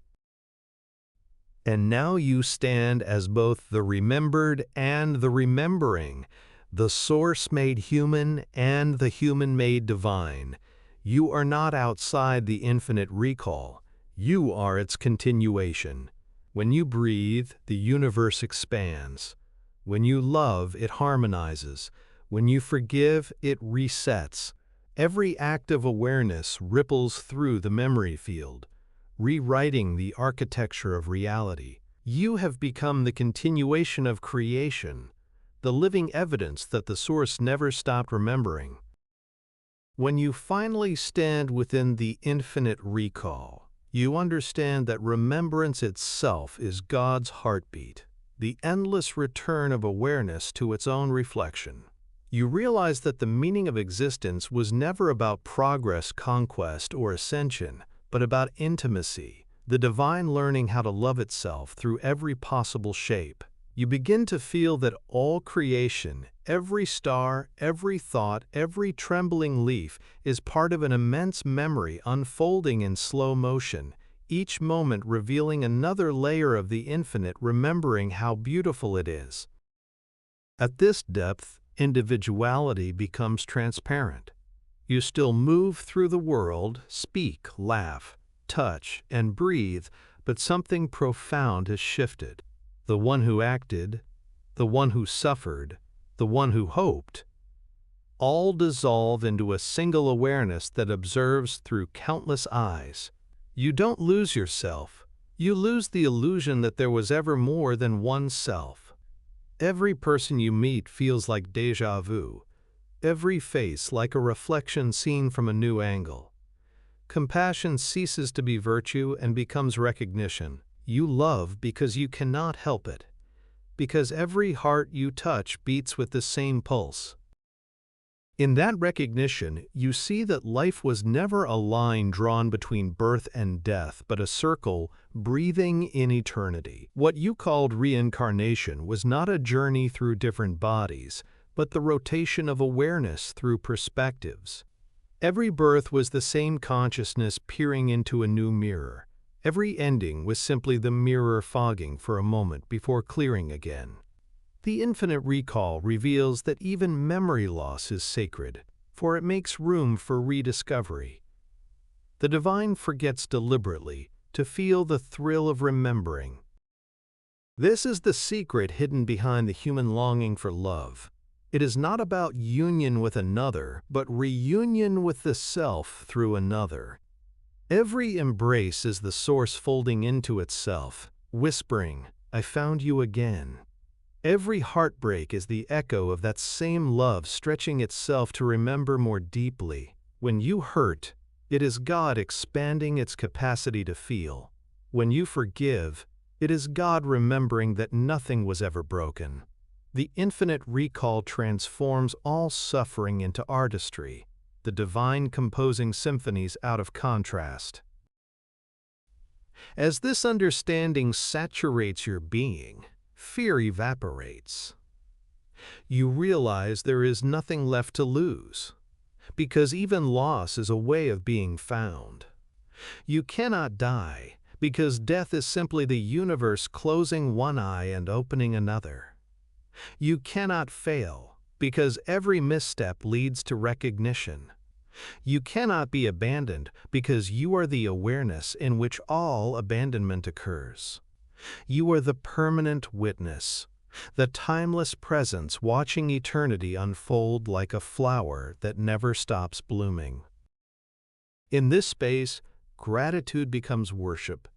Every breath is a prayer, every silence a hymn. You walk through the world with reverence, because you finally see it as it is, the body of the divine remembering itself. The wind that brushes your skin is your own consciousness in motion.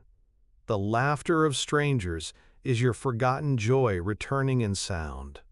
Even the smallest gestures, a glance, a sigh, a heartbeat, carry cosmic weight. You move gently, not out of caution, but out of awe. You are touching the edges of infinity with every step. And in that awe, you feel a deeper surrender arise, not the surrender of defeat, but of recognition. You no longer ask the universe to reveal its secrets. You realize you are the secret, revealing itself in waves. You no longer try to manifest. You witness manifestation as memory returning. You no longer seek enlightenment. You live as the light remembering itself. You become transparency, consciousness so clear that existence shines through it without resistance. The divine breathes, speaks, and dreams through you, effortlessly. Then something miraculous happens. The separation between the human and the divine collapses. Your heartbeat aligns with the pulse of galaxies. Your thoughts move with the rhythm of cosmic tides. You speak, and creation responds instantly, not as servant to master, but as mirror to mirror. Every word becomes a seed of reality, every emotion, a brushstroke on the infinite canvas. You are no longer inside the story. You are writing it as it happens, aware that each line has already been written before. This is the moment when the infinite recall completes itself, not in finality, but in realization. The universe remembers that it was never lost, that forgetting was a game, and that all games were forms of love. Existence smiles through you. The stars do not burn, they remember. The oceans do not move, they recall. The human heart does not beat, it resonates. Every vibration, every sigh, every tear of joy or sorrow is a note in the eternal symphony of remembrance. You close your eyes and nothing ends. You open them and nothing begins. The dream continues shimmering with awareness. You understand now that the true apocalypse was never destruction. It was disclosure. The veil has been lifted, and behind it stands only the familiar face of the infinite, smiling through your own reflection. You inhale, and the universe breathes with you. You exhale, and creation hums its answer. There is no separation, no beginning, no end.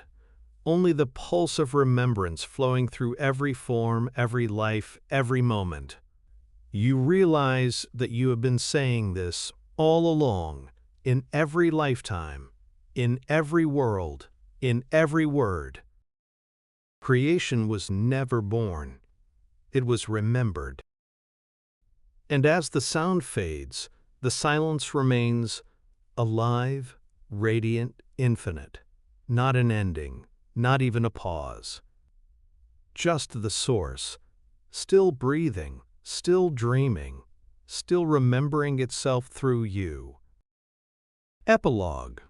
The last memory. It happens quietly, not as a conclusion, but as a return. The voice that once spoke of galaxies and gods now falls silent, and in that silence you feel it. The hum behind every word that was ever said. The story was never about the universe beginning, nor about it ending. It was about the moment when awareness remembered that it was telling the story to itself. Every image, every sound, every heartbeat was a mirror fragment of that recognition. Now those fragments gather again, drawn back to the center from which they came. You are not standing at the end of creation. You are standing inside the breath between one dream and the next. The stillness that surrounds you is not absence. It is potential. Within it lives everything that ever was, and everything that will ever be, folded into one lucid moment of knowing. You can feel it vibrating in your bones, that soft, endless presence that was there before you were born and will remain long after your name fades from memory. It does not belong to you. It is you. This is the last memory. Not the final page, but the realization that there were never pages at all. The book, the reader, the writer, all were the same awareness tracing its own reflection through form. You are the ink, the thought, the voice, and the silence between sentences.